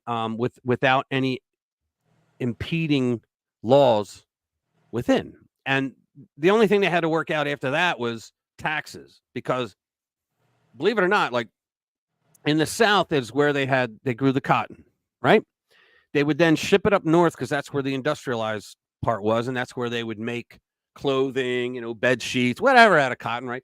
They make it all. So what happened was the way that they got it up there was through rivers, right? And in the rivers going through the states, whatever state they hit, they had to pay a tax to go through that state. So just for shits and giggles, if a bushel of cotton was, say, 5 pennies, 5 cents. Now that would have been a lot for back, but let's just say 5 cents, right? By the time it got up to the north, it was probably 60 cents. because of all the taxes on that going throughout all the states to get to the north. And so then what happened is, so now they're buying it at, let's say, 60 cents, right? So they manufacture it and they ship the clothing down so that the people in the South can buy it, like their stores can sell it, right? But it has to go through the same states and the same taxes. So by the time it got down to the South again, the problem was it was too expensive. They couldn't buy it. So the South said, look, let's just tax the state that actually sells the product. So in other words, if it came from Georgia, right, and they were shipping cotton from Georgia, Georgia would pay the tax, right? Georgia would ship it, say they were sending it to Boston. Massachusetts in Boston, they would pay the tax, the sales tax, if you will, right? And then when they ship the clothing back, when Massachusetts ships it back to Georgia or any other southern state, right, they would pay the tax upon receiving it. And they would decide, well, they didn't want to do that. The rest of the states were like, fuck that. We're making a lot of money off this thing. Right. So that was one of, a lot of people don't know this, but that was one of the big reasons why they seceded from the Union, why the South did, because they started doing business again with England and France. And we just defeated them 77 years ago, right? 87 years prior, we had defeated England in a war, right, to get independence. And so now all of a sudden the South is doing business with them again because they don't want to do it with the North anymore. That was a help because in Europe they were in a position where, you know, they had a lot of money in their industry and they could, you know, they could deal with that. They could afford it. And they said, we'll give you a better price than the North. So that was one of the things. So when the whole concept, correct me if I'm wrong, but the whole concept of the interstate commerce clause was that the feds said that if you're shipping something between two states, we want to be the ones that are in charge of that. Yeah. No, that wasn't it either. What it was like I said, if Pennsylvania said, okay, so we got these guys that are going to be building birdhouses, whatever, right? And they bring this wood in from New Jersey because they got those pines, you know, the pine barrens, you know, they got these pines and they make them out of pine wood. So they're going to bring them in from New Jersey because good old solid New Jersey pine. The pine, right? So what if Pennsylvania came out and said, well, you know what? We got this competition here.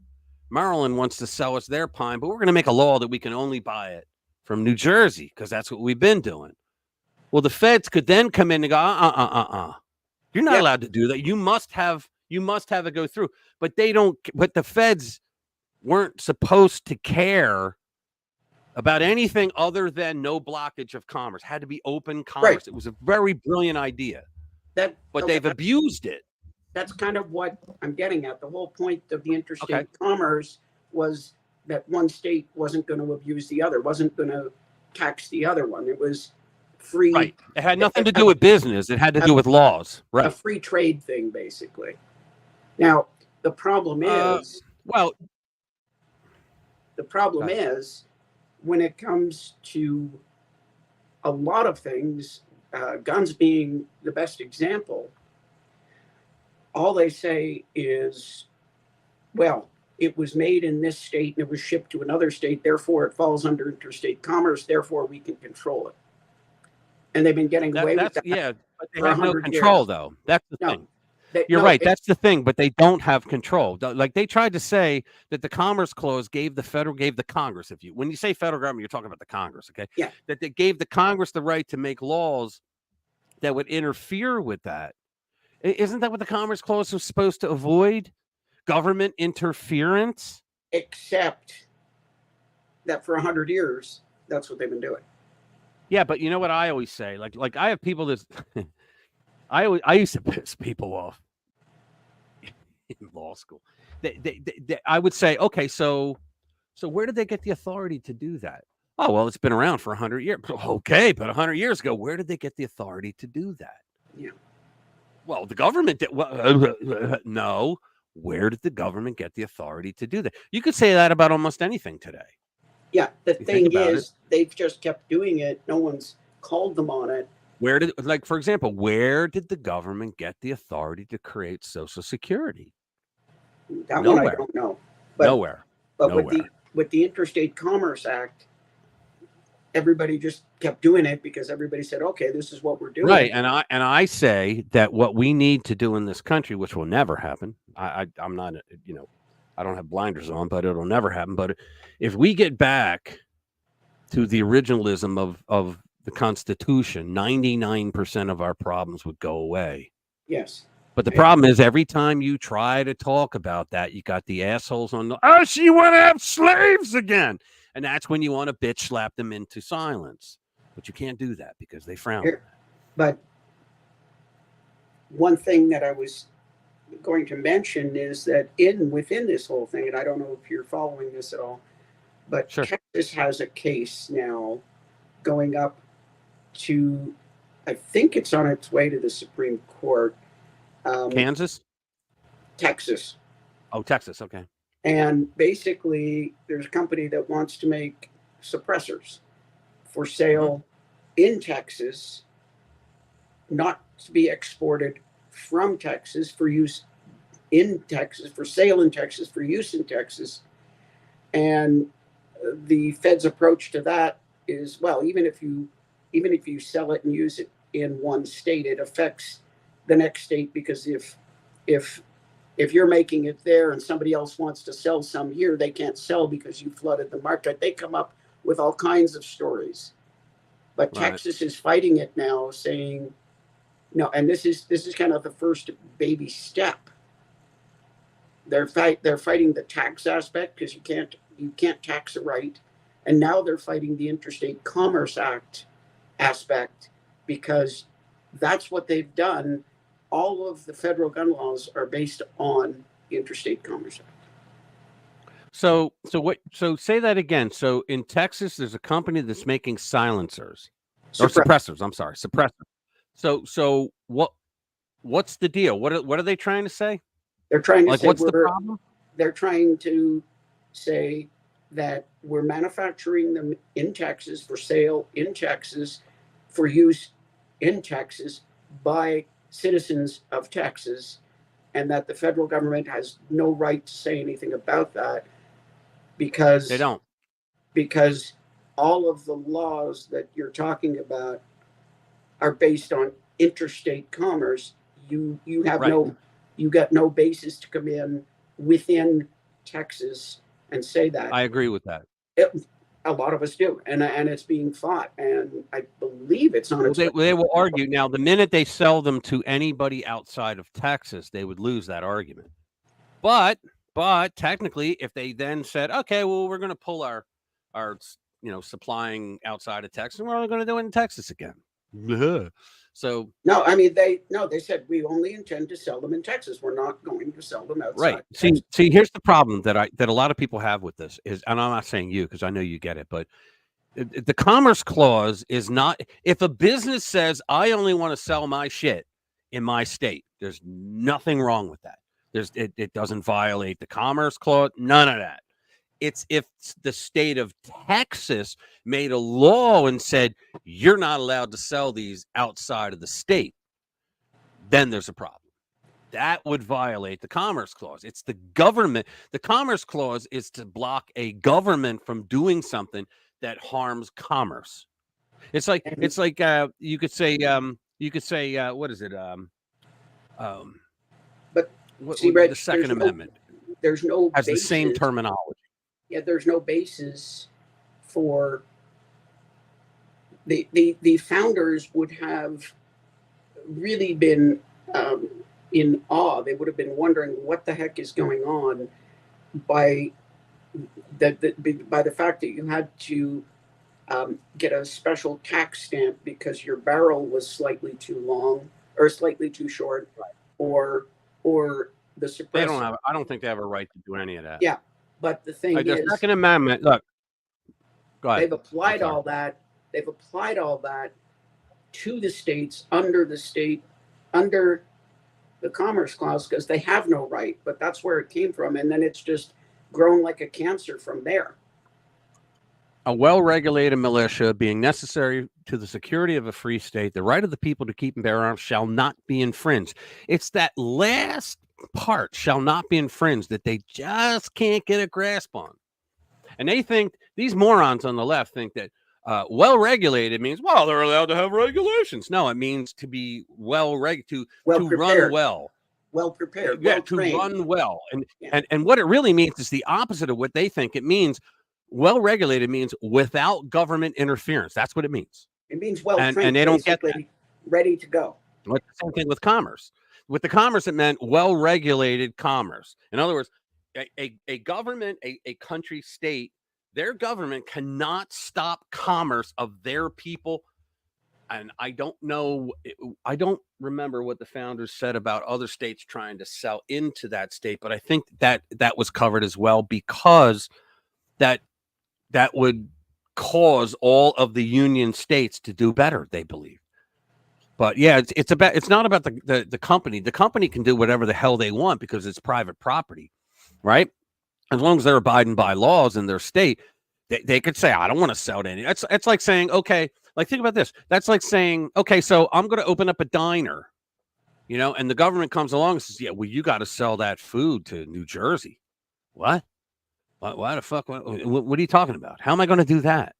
Right? So just because you manufacture something that could be sold to another state doesn't mean that you get away with that law because you have a diner and people must go there and only there to get your product, But you said something that you have to obey state law. Yeah. What if your state doesn't have any laws against suppressors? The fact is, that's what the feds got kicked off at. You realize that every single administration since Washington has increased the size and power of the federal government. Everyone. Every one of them. And You're right. The fact is, there was no basis when the founders put the original federal statutes together. There was I can't remember. There was like 20 of them. Now there's 27. 18. It's the enumerated powers, Article 1, Section 8. There's 18. 18. Okay. Yeah.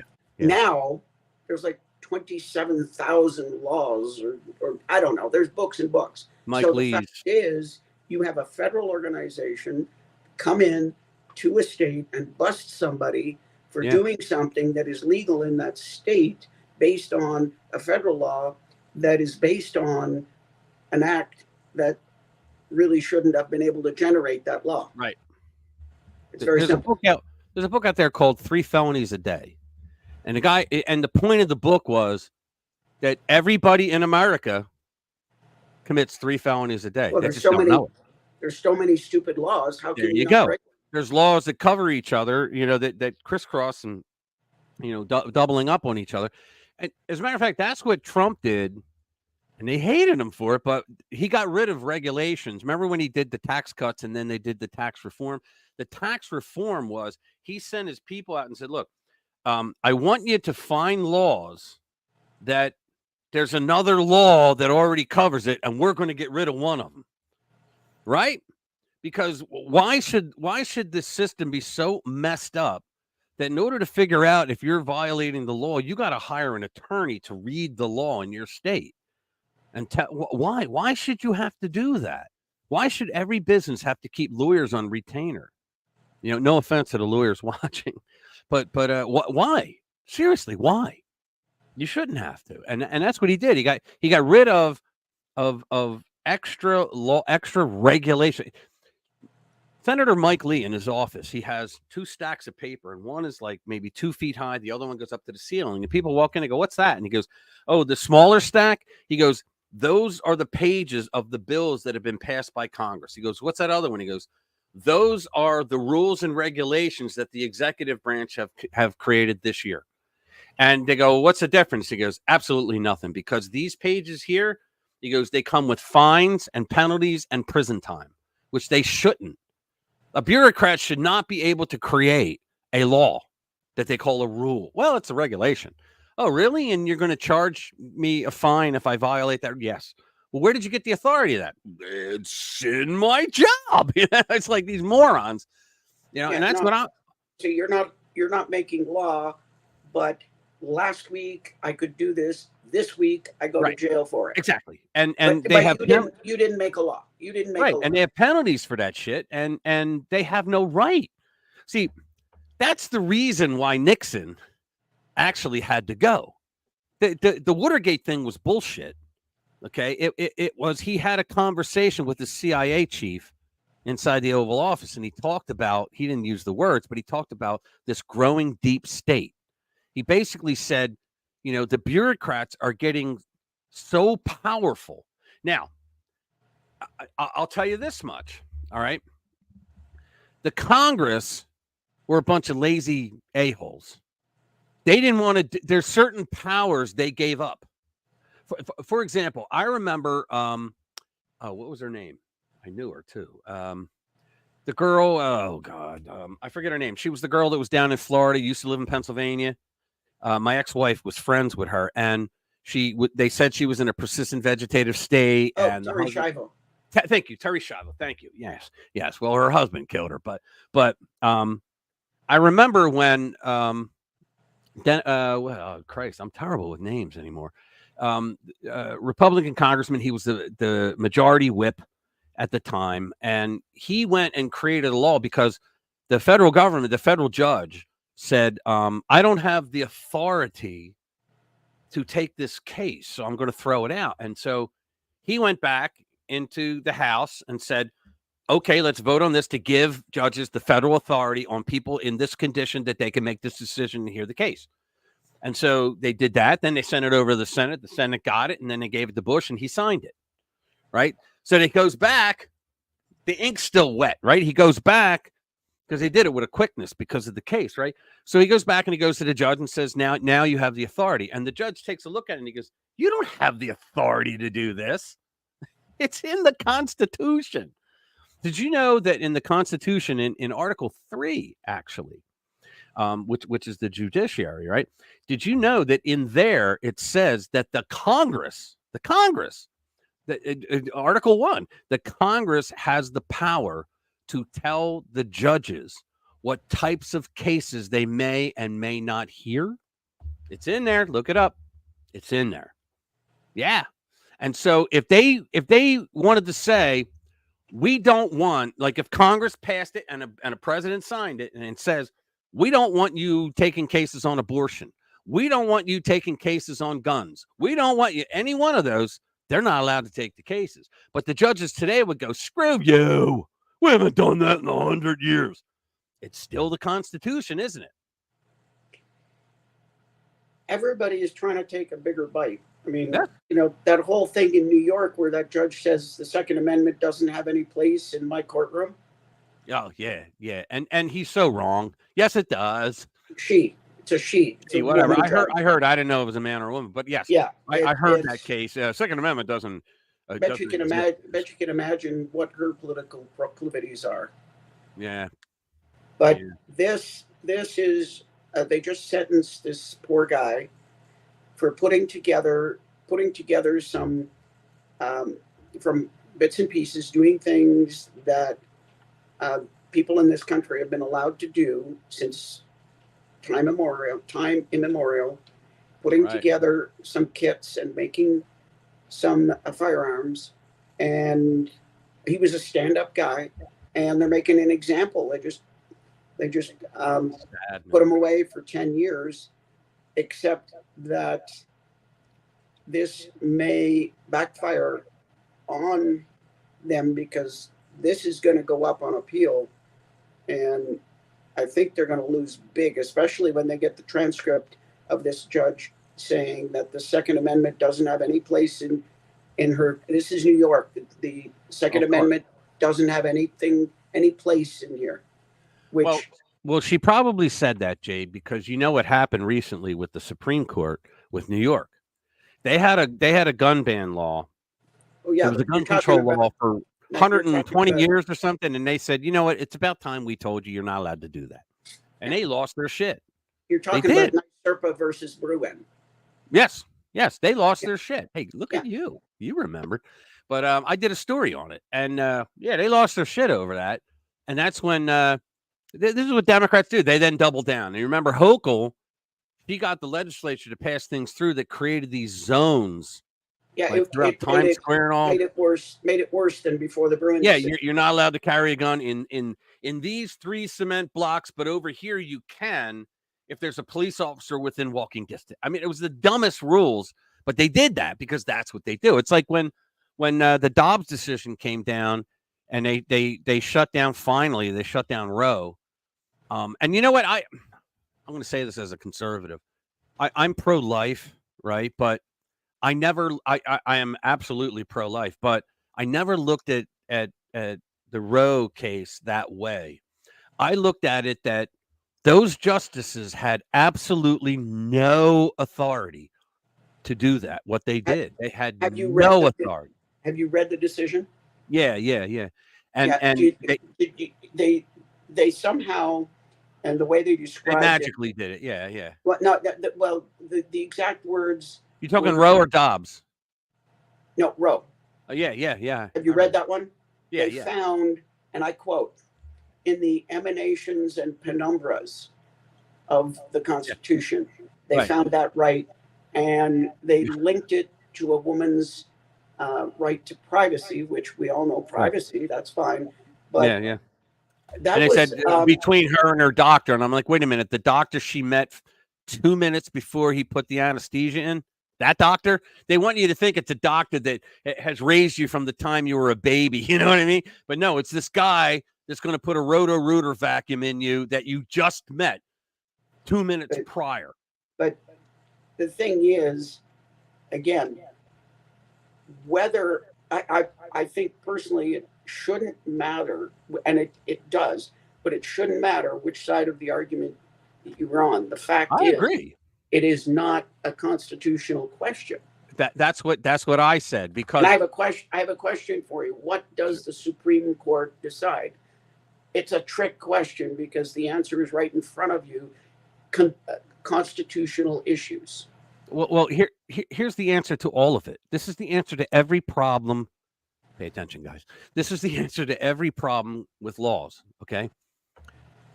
The founders created, in the enumerated powers, Article 1, Section 8, 18 powers that the Congress had. Now, what does that mean? It means that if you're a state and you're going to join this union, these 18 things, you have no say. Everything else is yours. 10th Amendment, right? But everything else, the feds got no say. Exactly. Everything else is the states. They called it the states or the people, respectively. Actually, right? When they originally did it, a lot of their documents, it was called the several states. Yeah. It was not a country; it was the several states. Right. But the thing is, the thing is that what they did was they created the states based on 18 enumerated powers, and you gave up those powers. But they had some brilliance there. They said, okay, so what if the federal government wants a power that belongs to the states? They can do that. It's called an amendment. But an amendment's hard to get. You got to have that high volume votes in the House and the Senate, and then it goes out to the states, and they got to, I think it's like now it's like 36 states, I believe. I could be wrong. But they got to approve it, right? And that takes a long time to do, right? In 300 years, we've had 27. Right. And yeah, but with all the laws that they have passed that they had no right to, there should be 3,027 amendments, because Obamacare, it's not in the 18 enumerated powers. Social Security, Medicare, Medicaid, none of that shit's in there. None of it.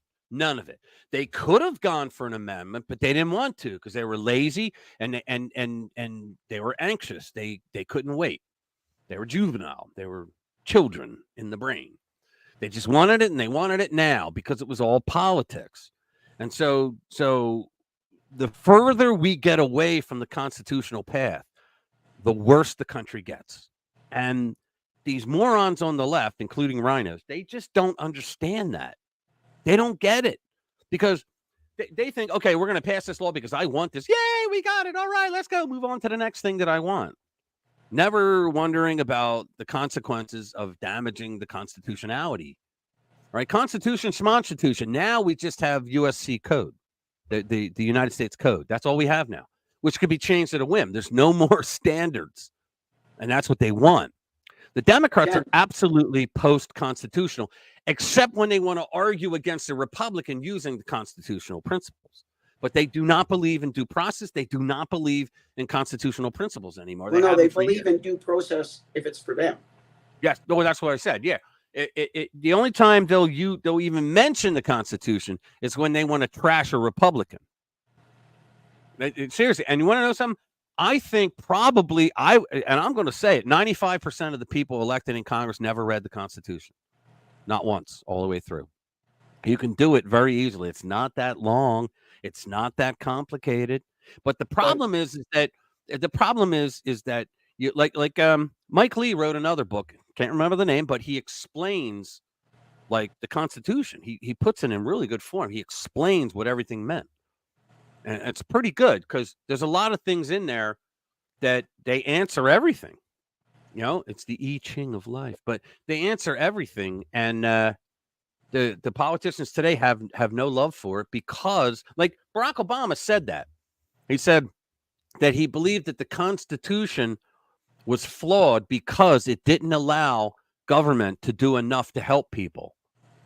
And when he said that, he was running for president. And I was sitting there going, oh, this guy can't get elected.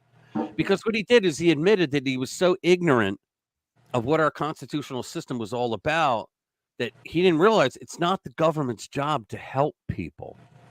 The government's job, look, the federal government, I don't know if a lot of people know this, but in fact, I'm going to bring it up because it's such a good argument. Hold on a sec, please. Well, let me find it.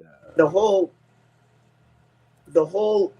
originalist thought process was to keep the federal government out of people's ways.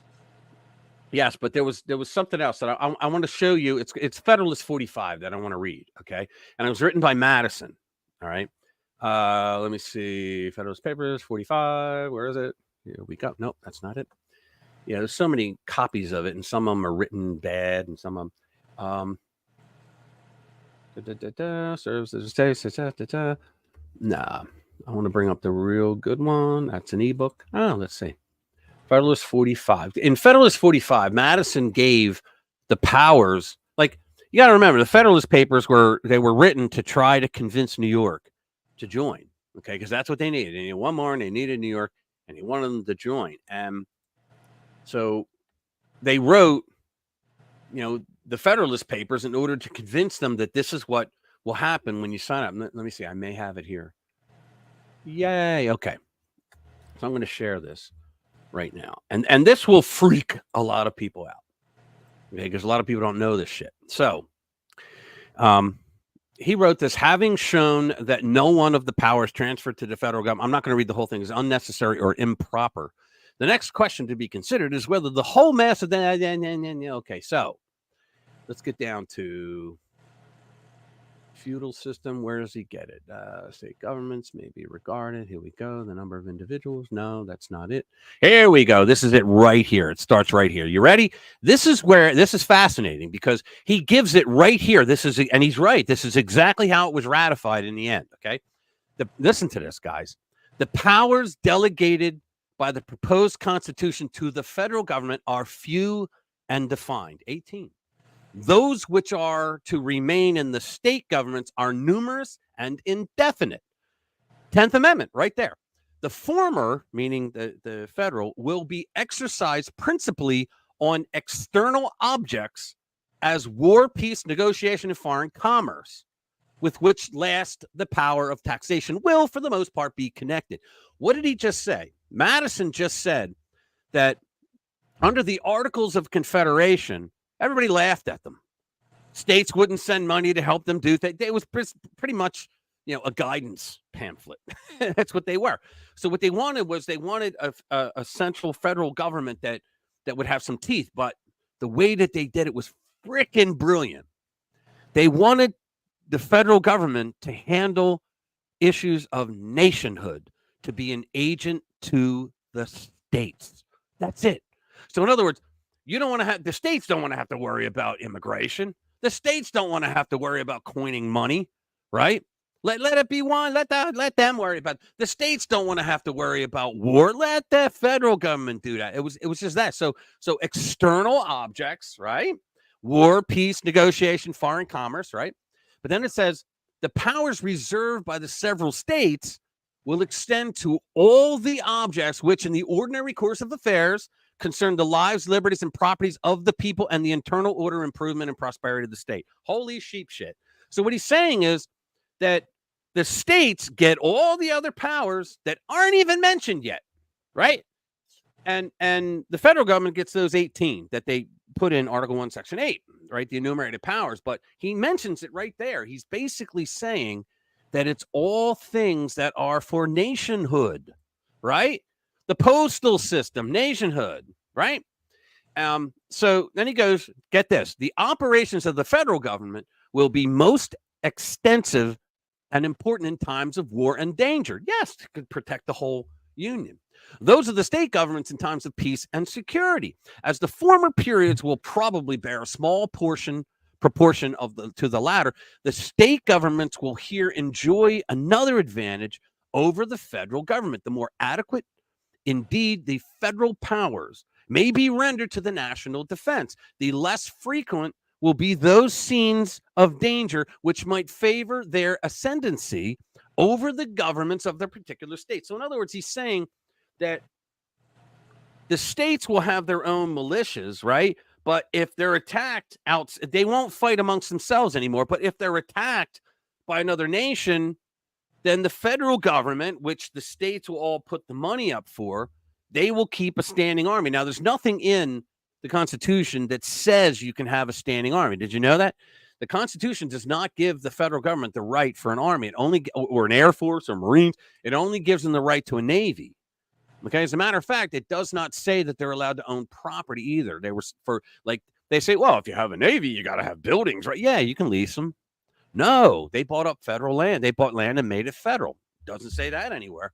In the new if the new Constitution be examined with accuracy and candor, it will be found that the change which it proposes consists much less in the addition of new powers to the Union than in the invigoration of its original powers. The regulation of commerce, it is true, is a new power, but that seems to be an addition which few oppose and from which no apprehensions are entertained.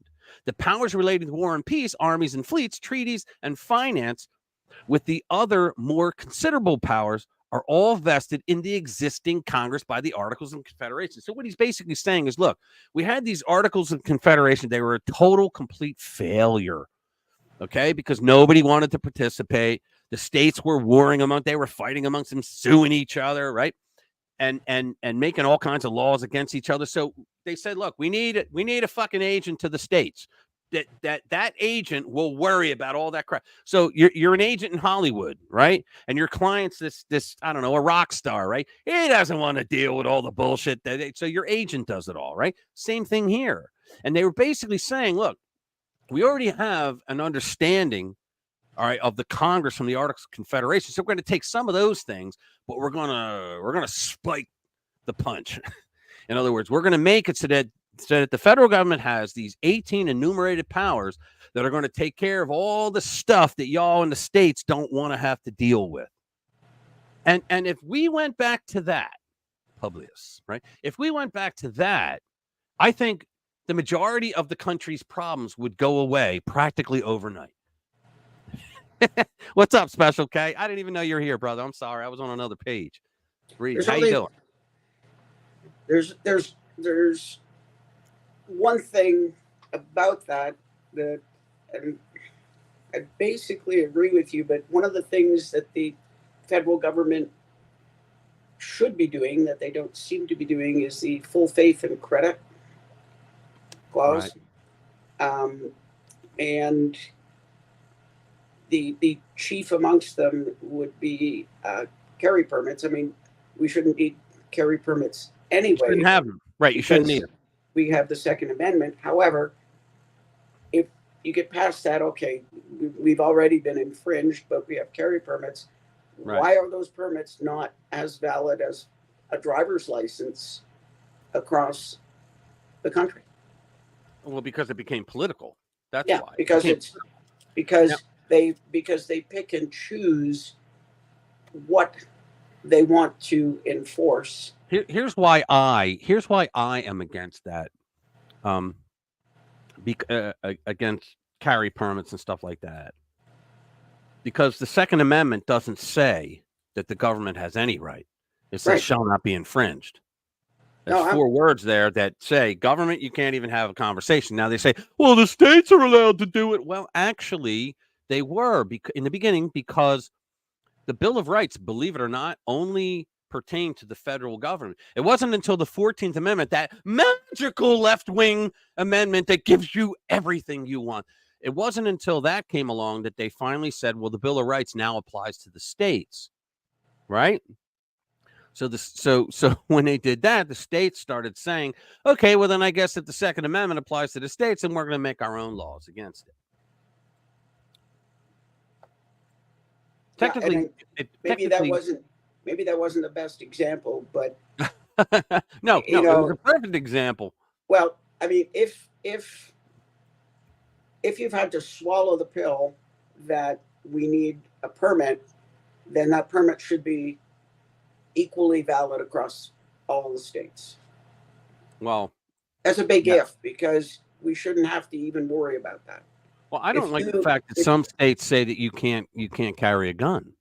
Yes, and the fact is, if you are not incarcerated or otherwise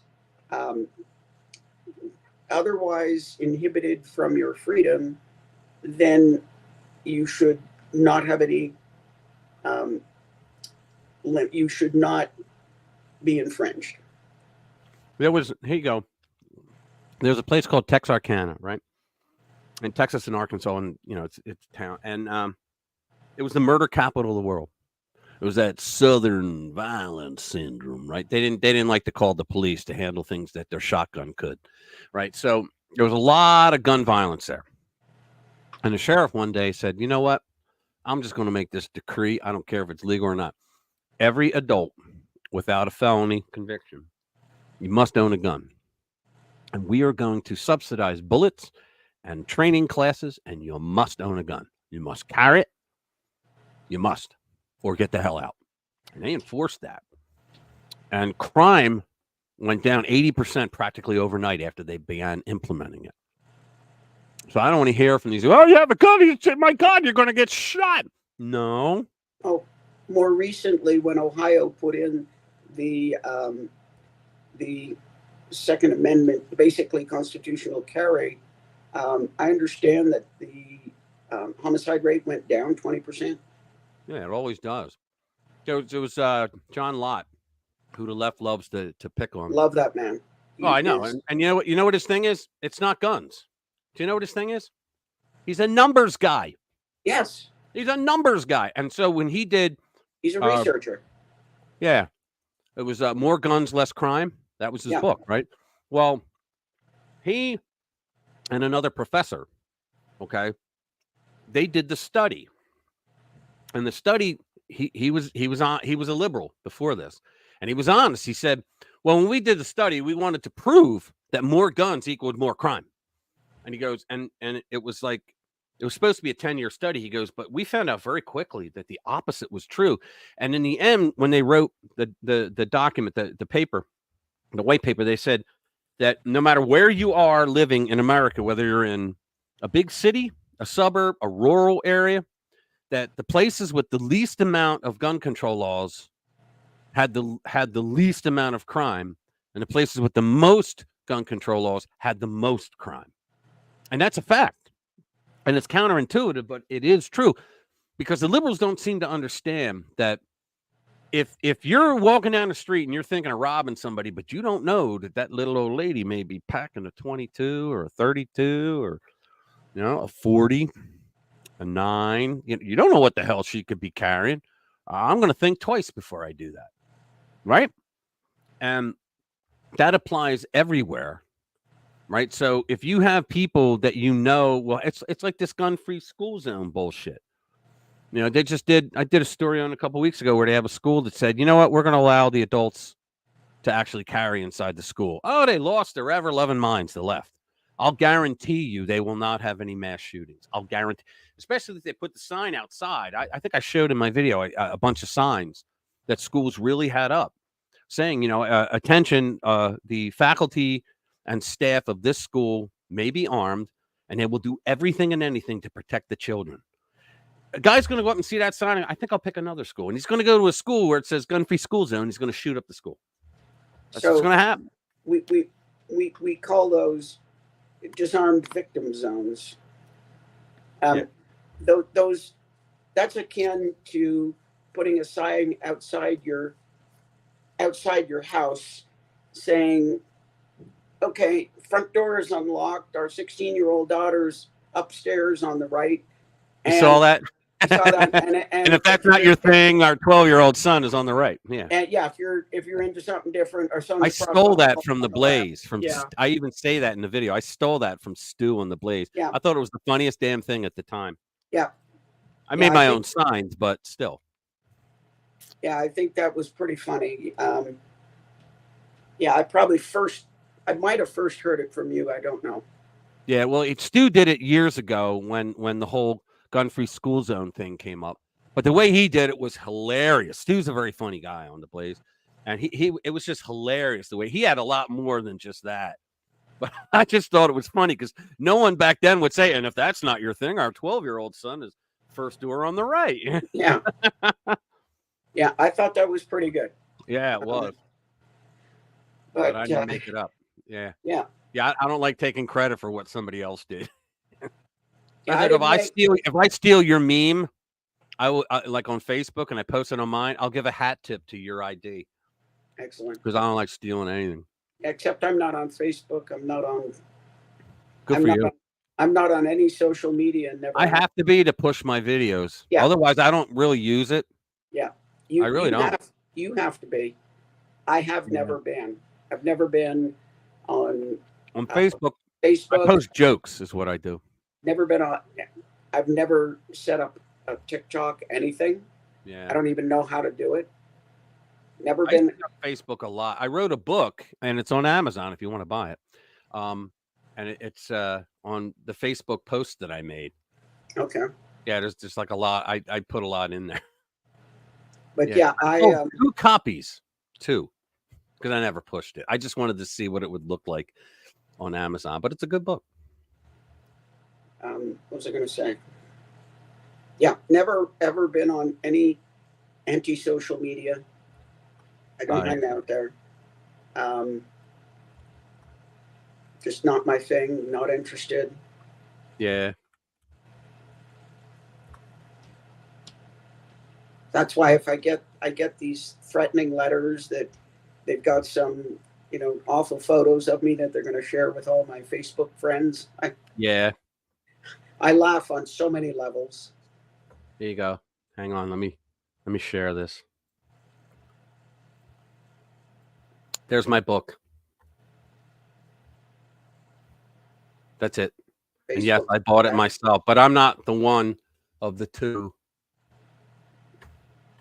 I think it doesn't go when you buy it yourself, but that's the book. But let me get in it. Let's see. Okay. I should have read sample. There it is. Come on, go. Let's see. Oh, it's not going forward. Oh, damn. Oh, it's not going to let me. Oh, what the hell? Yeah, that was back 2020, I think. 2,500 funny Facebook statuses.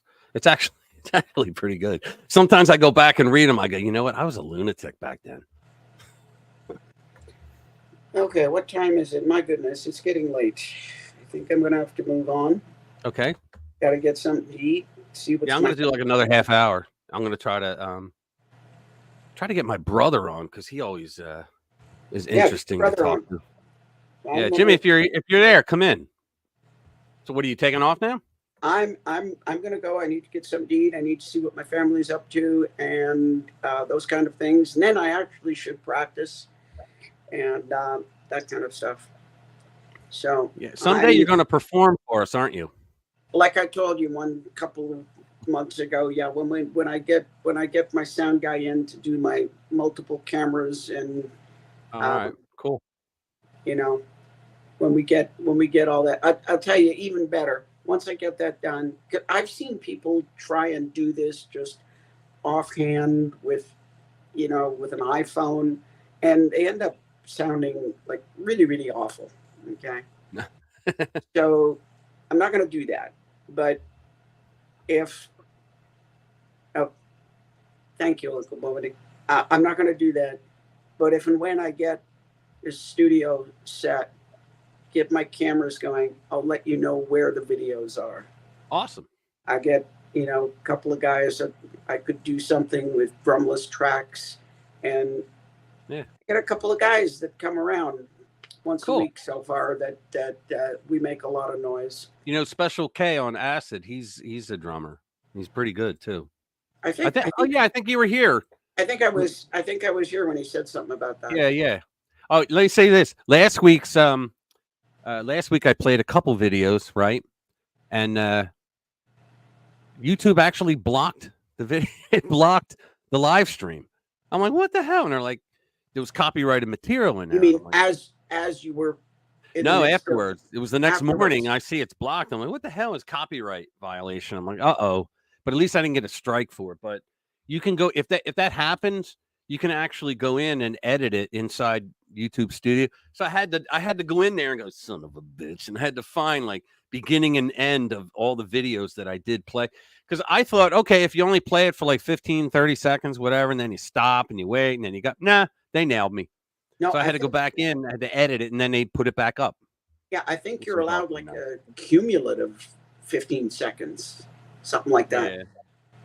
Yeah, it's pretty limited. So, okay, well, I'm out of here. I got stuff to go check on. I will.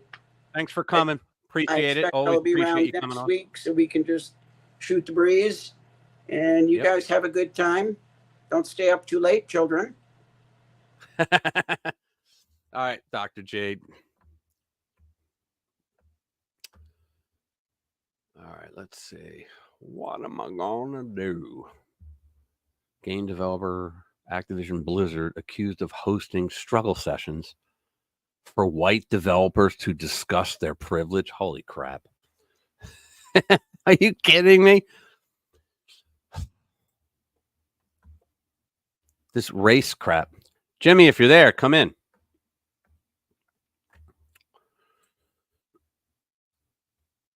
Scotty Schaefer's post-arrest brilliance makes the bizarre PGA.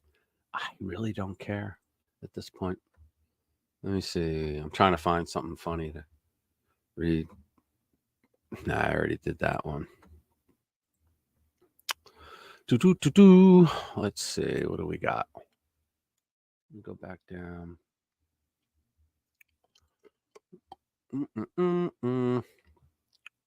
PolitiPay. There we go. We'll go back to Not the Bee and see what the new ones are. Let's see. Here we go. Not the Bee. Women's jersey completely sold out at the NFL store, and the left continues to freak out over his pro-Catholic speech. Nice. Louisiana passes law requiring the 10 Commandments be displayed in every classroom. Oh, that's going to drive the atheists out of their ever-loving minds. Let's see. Appeals court, Maryland parent. Yeah, I already read that one. Even the kids have had it with inflation. Oh, that's going to be great. We've been hit hard by inflation here in the States, but we're not the only ones witnessing the devaluation of the currency. Let me take you over to Britain, where even the children are starting to speak out against inflation, I can imagine, as it's apparently hit the ice cream market pretty hard over there. Girls, what's just happened? So, there's an ice cream van there selling just 2 ice creams with 2 chewing gums in it. Yeah. For bloody £9. I love the accent. £9 for 2. Yeah, £9. That is going to get nowhere. One that comes on my street is either £1 a piece or £2. That is going to get nowhere with that. No, he ain't, is it? No, he ain't. That's well bad, isn't it? You should know. That's a future prime minister right there. Stood there with my cash. Bloody hell. That's well bad, isn't it? Bloody well bad. Yeah. Oh, that's Yeah, great. Betty can hear me. That girl got game, man. Wow. And see, that's the equivalent of $11 for 2 ice creams. Jeez. Oh, that's pretty bad. There's the ditty. Another goal for progressives in the Intolerance Olympics. Let's see what that is. Oh, there's a video. Here we go. I think it is you, the women, who have had the most diabolical lies told to you. How many of you are sitting here now, about to cross this stage, Here we go. and are thinking about all the promotions and titles you are going to get in your career? Some of you may go on to lead successful careers in the world, but I would venture to guess that the majority of you are most excited about your marriage and the children you will bring into this world. I can tell you that my beautiful wife, Isabel, would be the first to say that her life truly started when she began living her vocation as a wife and as a mother. By making it to this moment through all the adversity thrown your way from COVID, I hope you learned the important lessons that suffering in this life is only temporary. As a group, you witnessed firsthand how bad leaders who don't stay in their lane can have a negative impact on society. While COVID might have played a large role throughout your formative years, it is not unique. Bad policies and poor leadership have negatively impacted major life issues. Things like abortion, IVF, surrogacy, euthanasia, as well as a growing support for degenerate cultural values in media, all stem from the pervasiveness of disorder. Our own nation is led by a man who publicly and proudly proclaims his Catholic faith, but at the same time is delusional enough to make the sign of the cross during a pro-abortion rally. Can you imagine? He has been so vocal in his support for the murder of innocent babies that I'm sure to many people, it appears that you can be both Catholic and pro-choice. The world around us says that we should keep our beliefs to ourselves whenever they go against the tyranny of diversity, equity, and inclusion. God bless this guy. We fear speaking truth because now, unfortunately, truth is in the minority. Congress just passed a bill where stating something as basic as the biblical teaching of who killed Jesus could land you in jail. I am certain the reporters at the AP could not have imagined that their attempt to rebuke and embarrass places and people like those here at Benedictine wouldn't be met with anger, but instead met with excitement and pride. Not the deadly sin sort of pride that has an entire month dedicated to it, but the true God-centered pride that is cooperating with the Holy Ghost to glorify him. Gotta love that. He speaks truth to power, right? Gotta love that. Let's see what else is there. Let's just go down them, shall we?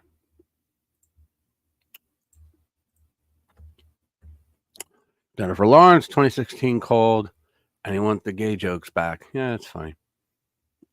AOC Jasmine, there's that fight again. Cat fight, cat fight.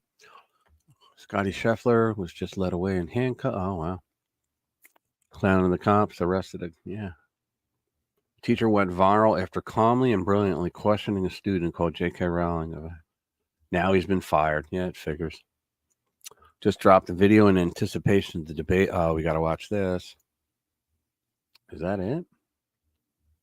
No. Where's the damn oh, there it is. I went past it. How do you like that? Okay, let's do it out here. Let me make sure. Yeah, okay. So, let's see. Let's make it. Oh, stop. Let's make it big so everybody can hear it. That's way too friggin' loud. It's going to blow my goddamn speakers here. Let's see. Hold on. Let's put it up to there. Let's start it over.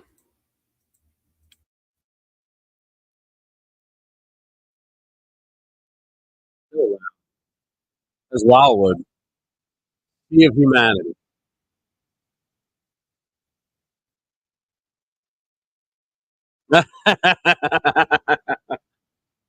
Watch him fall trying to get into this.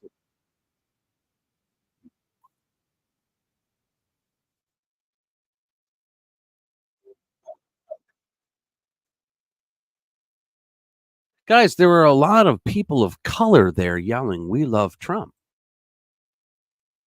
He loves ice cream.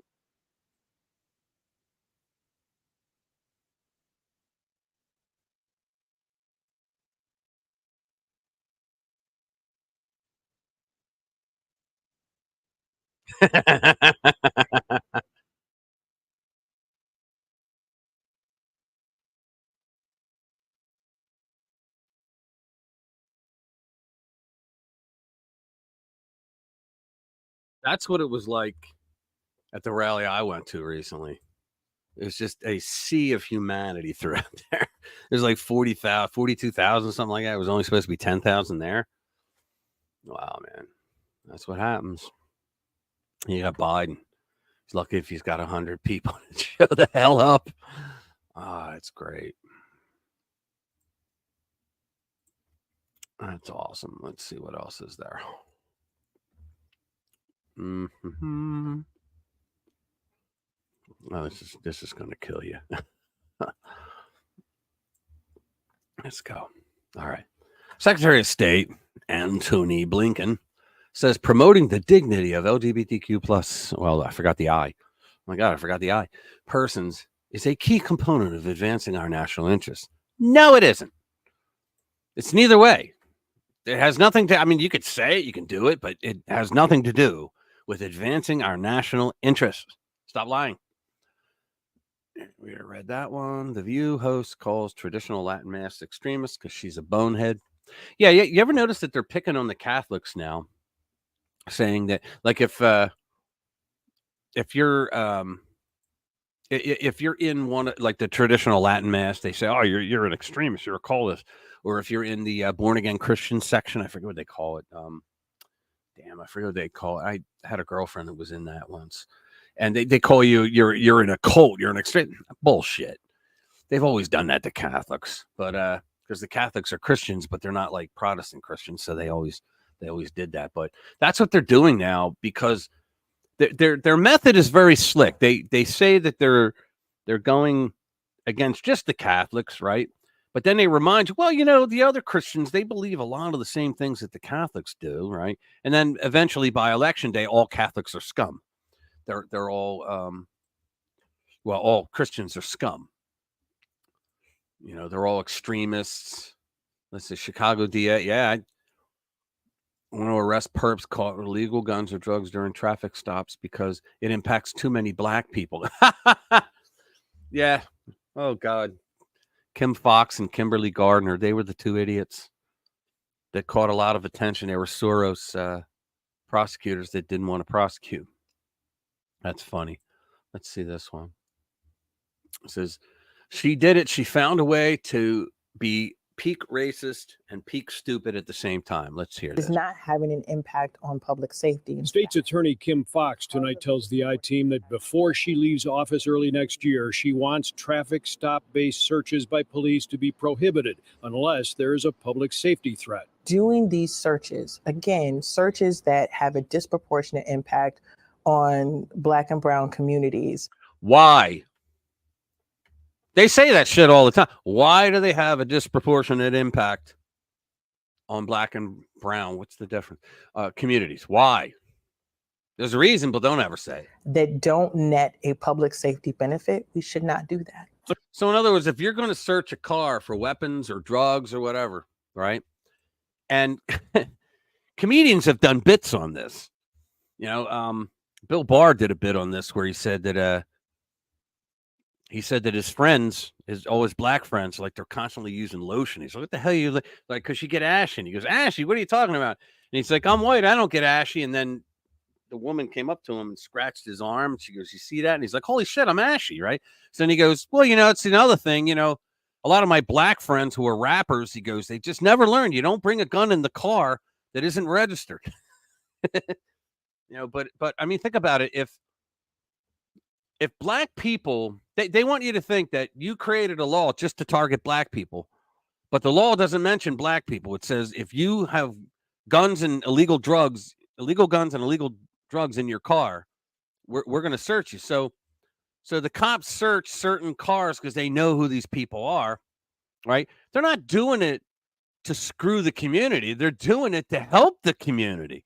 Get these guys off the street so that they don't commit the crimes that they may commit, right? But Kim Gardner here wants to make it about, there's no public benefit. Yeah, getting illegal drugs and illegal guns and all the other bullshit off the street is not having a benefit to the black community. Really?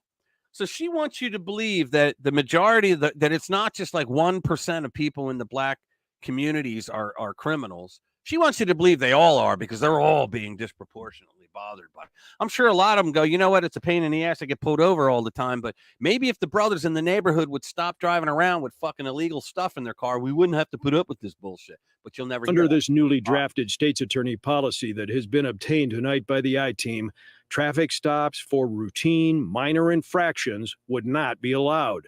And the state's And you know what would happen? That's like broken windows theory. I was just talking to somebody last night about this. That's like broken windows theory. Like the way that Rudy Giuliani, the way that he cleaned up crime in New York was broken windows theory. And the theory, if you don't know, I'm sure you do, but some might not. Broken windows theory is that if you're in a neighborhood and there's a broken window in a store, right? Maybe it's not the main window. Maybe it's a window here and somebody broke the window and you don't fix it. It's the same thing as if somebody spray paints on your business wall and you don't clean it up. Well, what that does is that eventually criminals that walk through the neighborhood and they're scoping shit out, they go, oh, wow, this is a neighborhood where they got businesses, but they don't care about fixing their windows and they don't care about the spray paint on their walls. So you know what? I'm going to rob them because they don't care. Right. And so what Rudy Giuliani's way was, he said, you know what? If you break a window the first time, you go to jail. Now, if you do it a second time, you go to jail. But you know what happens if you break it a third time? You go to jail. So his point was, every time you break the law, you're going to jail. And eventually the criminals picked up on that and went, I don't want to go to jail. Right. And so the crime rate under Dinkins, which was horrific, right? It was like your car had, I think it was like 13 minutes before it was stolen if you parked it somewhere outside of a garage, you know? And they had what the hell did they call it? I forget what they called it. It was the bar you had to put on your steering wheel. I can never remember the name of it. Yeah, Opus Dei is another one. You're right. But Giuliani cleaned that shit up. And then when he left and the rest came, well, the next one, Bloomberg, he was a Democrat, but he ran as a Republican because there already was a Democrat. But he pretty much kept Rudy Giuliani's crime policies, and so he had a pretty good run as well. But then you had De Blasio that just completely screwed everything up, and now you got Eric Adams, who's a former cop, but he was not a very good one, and he's an even worse mayor. So that's why New York's got shit problems right now. But anyway, you could make a case that police shouldn't be allowed to use broken taillight as an excuse to casually search people's private property. That's right. There are here's the dilemma, guys. You got three guys that are of the age of people that are known to rob and burglarize at 1:30 in the morning, standing on a corner at 1:30 in the morning, right? And the cops are supposed to just not even look at them. Yeah, it's racist. But no. So what they do is they drive up and they go, hey, guys, why are you out here? It's none of your fucking business. No, really, why are you out here? Let me give me your name. Fuck you. I don't have to. Well, yeah, I say you do. And the reason why they're doing that is because they want to have the names of the guys that were there when they saw them at 1:30 in the morning. Because later on at like 1:45, if they hear that, there were three guys that broke into a gas station and stole shit, right? Now they know who to go to. They know who to find, right? But a lot of people do get caught up in that. A lot of people get caught up in that shit because they didn't do something wrong and they get pulled over because they fit the profile, right? And so that's what they're angry at, and I feel you, but the problem is, tell the morons in your community to stop acting like morons. Don't make the cops the problem. The cops are trying to solve the problem for the people in the community, and the people in the community are getting shit on by those policies, all because of the people in your community that you protect. Because every one of them that's, the cops, I don't like the way that they pull me over all the time. Well, really? So when they ask you, who committed that crime and you know it, but you know the guy and you don't want to tell the cops, then don't complain. Well, I'm scared. Well, you can tell them in anonymity, just don't complain then. Now, because my brother is probably watching. Yes, there are asshole cops that will just do it to be a ball buster, but I don't believe that's the majority of cops. I think the majority of them are trying to do an impossible job today in cities. Ah, there's my dog. I didn't even see him come down. How long has he been here? How long have you been here? I didn't even see him. Yeah, leftists use the race of criminals to hide behind to lessen the enforcement of the law. The worse it gets, the more the public will clamor for change. The bread and butter of the left. Yeah, exactly correct. That's exactly right. Especially Soros-installed lawyers, AG. Yep, absolutely.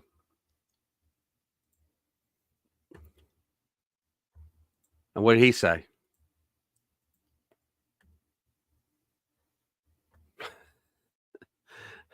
It's like, well, thank you for sharing that. What did he say, Special K? Was he, did he tell you, like, it's a bunch of horse shit being a cop these days? A lot of people wonder, like in Philly, like in Philadelphia, I think, what were they? Years ago, when I was considering becoming a cop, because I was, and I never was, but they paid $22,000 a year when, like, you know, average other workers were making more than that. And I was like, okay, so they pay these guys $22,000 a year. They put them in a place like North Philly, right, where you'll probably have to pull your gun several times a year, right, where most cops go a full career. Oh, cool. Special K. Most cops go a full career without ever having to even unlatch their holster, right? But in North Philadelphia, I'm sorry, I know cops that work there, black and white and Hispanic. And they tell me, oh yeah, first night I had to pull my weapon. Really? Yeah. So imagine that. The guy just got out of the academy, right? He gets his first job. He's in North Philly, and he has his training officer, right? His TO, and his TO's driving, and he's in the passenger side. So they pull over this big Cadillac, and there's like 4 black guys in the car. Right? It's in North Philly, which is a very bad section of Philadelphia, and so he the officer. The TO is supposed to go up to the driver's window and ask for license and registration. And the guy that just graduated, my friend, he's supposed to be on the back right, diagonally across, and he's looking at everybody in the car and that side mirror, right? So all of a sudden, they're talking to his partner, and he sees the guy in the passenger seat up front, and his shoulder starts going down, right? He just started going down, and he's like, uh-oh, he's reaching for something. So he goes, I pulled my weapon, and he goes, I ran up to the window and held it to his head and he goes, drop whatever you got, motherfucker, or I'm going to blow your brains out. And his TO looks over. I'm like, what? And he goes, he's reaching for something. And there was a gun on the floor, and he was reaching for the gun to shoot his partner. So, and he goes, Rich, that was day one. I'm like, oh, wow. Really? Day one. You know, so you got guys that were back then were making $22,000 a year, and they got to deal with shit like that. Every time they stop a car these days, they pull a car over, they could be shot. Which is why, like, when they walk up to a car, you ever see they'll take their glove off and tap the back of the car because they want their fingerprint on the car so that if something happens later on, they can prove, yeah, that was the car that shot at me or whatever because my fingerprint's on the back. That's why they do that. But imagine, you know, 22,000. You ain't making shit, right? Back then, I don't know how anybody could have survived on that. They probably make like 55 now, which is still nothing. That's shit, right? For what you got to do as a cop, and they don't expect them to be on the take. And when I say on the take, I mean like they go to a restaurant, right? They get served, and the place doesn't charge them, but they drop $1 to make it legal, right? That's on the take. You're supposed to pay for your meals, but what the fuck? You're making back then 22,000 a year, right? Yeah, very underpaid, and they get shit on. They now today they have the people that are their upper ranks and their politicians in city hall and whatnot that just shit all over the cops, you know, because it's politics now, you know, and there's a certain group of people out there that just they have not yet learned that you don't fight police. You're going to lose. They're beating machines. You don't fight the cops. You know, if they pull you over, yes, sir. Thank you, sir. Here's my license, sir. Well, you know what, officer? I never knew that. Oh, well, thank you, sir. I'll take that ticket. And you drive away. Guess what? You wake up the next morning. You start getting a fucking attitude and you argue with a man with a stick and a gun and he knows you broke the law and you start fucking with him, you may not wake up tomorrow. And people think that's bad, Well, no, you're supposed to do what the cop tells you and you broke a law, Yeah, I know. What about the legacy of slavery? Yeah. Being respectful always works well, doesn't it? Yeah. And you know what? A couple times, like, I got pulled over and I literally said, officer, I had no idea I wasn't allowed to do that. And he's like, all right, just hold on here. So he did the wants and warrants and he comes back. He goes, look, and I think it was because I was like respectful to him and he didn't give me anything. Now, one time I went to visit my son. I flew down to Florida, right? And I rented a car and I got a Trans Am. Can you imagine that? I got a Trans Am down in Florida, right? So I'm driving around and I had the top down and this cop pulls me over because it's like twilight, right? And I didn't realize I didn't have my headlights on. So he's a black police officer and he comes up and he goes, how you doing, sir? I said, hi, officer. I said, well, what did I do? And he goes, oh, I'm sorry, you don't have your lights on. And I go, oh, I was like, you know what? I have it on auto on my car. This is a rental. And he goes, that's all right. He goes, just can I have the paperwork? And I went, yeah, sure. And these guys drove by and they yelled the N-word at him. And I was like, I just looked at him. He like turned and looked and I said, officer, do they do that a lot down here? He goes, unfortunately, yeah. And I was like, I'm really sorry. I was like, they don't do that where I'm from. And he goes, unfortunately, we have people from all over the country that come here. And he goes, so you got all different types. He goes, you just have to live with it. And I was like, I'm really sorry. But because I started talking with him, I think he didn't give me a ticket. He could have, but he didn't. You see, my sister, God rest her, once screamed at me that I knew nothing about life in context about George Floyd. Oh, boy. I've always been respectful. My sister was argumentative and confrontational. Imagine that. Yeah. Yeah. And my brother and my sister do not get along at all. I mean, I think that relationship died years ago. And they both have their points, but I'm the one in the friggin' middle.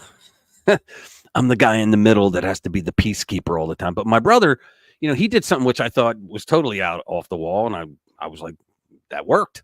He just said, cutting her out of my life. And she's like, I cut him out of my life. And I'm like, okay, so now there's the peace. And I don't have to be called into it. So that's a good thing. Yeah. So anyway, so cops, they deal with shit day and night. If you had, think about this, guys. And we're not talking the Adam 12 days, where cop cars were clean and the criminals, when you said freeze, they went, and they stopped. Nah, none of that shit. Right. So you got to wonder why you can't wonder why cops become assholes on the job. Think about this. When they get a call or they do something in progress, right? They're meeting someone at the worst point of their day, the person, right? So you always got to deal with someone when it's the worst part of their day. How does that work out for you, right? So you got people that are fighting you all the time. You got domestics where husband is beating the shit out of his wife, and they go in and jump on the husband, and then the wife starts beating the cop. Get off my husband, that kind of shit. So they got to wonder why cops become assholes. Let's see. I told her that the Floyd verdict would cool the enforcement of law under the pressure of allegations of racism instead of adhering to the consequences of being soft on crime. Yeah, exactly. Race hustlers would push community solutions, a.k.a. the super grift. Yeah. Well, see, the dumbest thing they did, I think when St. George Floyd died of an overdose, because that cop did not have his knee on his neck. Anybody else see that video? The defense put a video up and the court was like, we don't care. We just don't want to die. The jurors were like, they voted, we, the jury, do not want you to kill us. That was the verdict. But the defense put up a video that was a different angle that none of the news put up. And the angle was from the other side of the van where they saw the back of the cop, right? And he comes up and he goes like this around him. And then the cop like looks at him and smiles, right? And here his knee was on his shoulder. It was not on his neck. But from the angle that we saw the video of, it looked like it was on his neck. Because I was like, damn, it was on his neck. But then the coroner said that there was absolutely nothing wrong with his neck. that would be consistent of breathing. There was nothing wrong with the neck. And here we found out later, the coroner said he died of an overdose of fentanyl. Now everybody knows that, but you still got people that are doing the grift on the St. George Floyd shit. But that shit changed the nation because the Marxists, the BLM, they were just ready. Like, think about that, guys. They were just fucking ready for the riots. And George Soros had those pallets parachuted in somehow of bricks. Did you guys see that? They had this shit ton of pallets that were just in neighborhoods. Oh, wow, that's convenient. Yeah, grab your brick. Let's go. You know, they were using Twitter to coordinate what houses they were going to attack and stuff. Oh, man. Unbelievable. So you know, I have a soft spot for some cops. I don't like cops that are a-holes, but I can understand they're a-holes. You brought soup. Yeah, I don't like cops that are a-holes. I can understand it for the most part, though, but, you know, cops got a shitty job, and you're like, go and find another job. You know, yeah, a lot of them do. You know, like Special K's friend, right? But that's that. All right, guys. It's coming up on 3 hours. Oh, man. Let me see if I got anything else I could read and go over, make fun of, whatever. Hang on. Let's see. National Pulse, Free Beacon. Free Beacon has some good stuff. Epic Times, Epoch. Let's see. Let's go to Liberty Daily. There it is. The Liberty Daily. Let's put that up. Great aggregate news site, the Liberty Daily. J.D. Vance takes center stage in Veep Stakes as interview with Don Jr. goes viral. Oh, cool. I'm thinking it will be J.D. Vance, but a lot of people disagree. New York Times published a story of an upside-down flag flown at Justice Alito's home from 3 years ago. Palestine fails the test of statehood. Okay. You know, that's another thing. They don't want their own state. They want to take over Israel. They want to kill all the Jews and take all that land. That's what they want. Mike Lindell talks buying gold, trumps a friendship, and My Pillow survival. American Trollmaster Trump pins this video to his Truth Social. Oh, we got to. Oh, yeah. Can you guys see that? No, I don't think so. I don't think I should. Did I share that? Am I that far behind? God damn. Let's do this. Share this instead. There it is. Let's watch this. How to kill all mosquitoes in the area in just minutes. This simple but brilliant trick you can do tonight to eliminate all. I'm on. One more. Drinking coffee every day didn't work for me, but I couldn't figure out why until I went from 180. There we go. This is great. Oh, there may be maybe a. Oh, it's wrong. There you go. Can't lead us, and the country is screwed. Tell some big lies. Barely speaks English, sniffs children, and their mom's hair too goes the wrong way.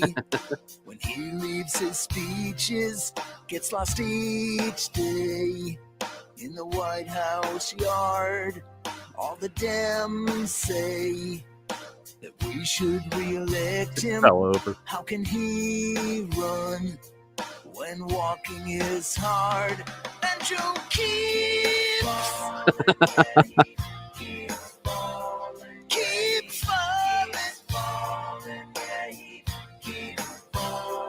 and Joe keeps falling, keep falling.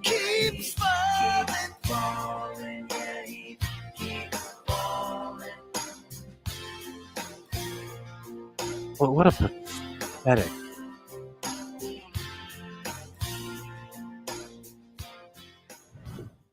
Wow. That's pretty bad. Let's do this. Let's see.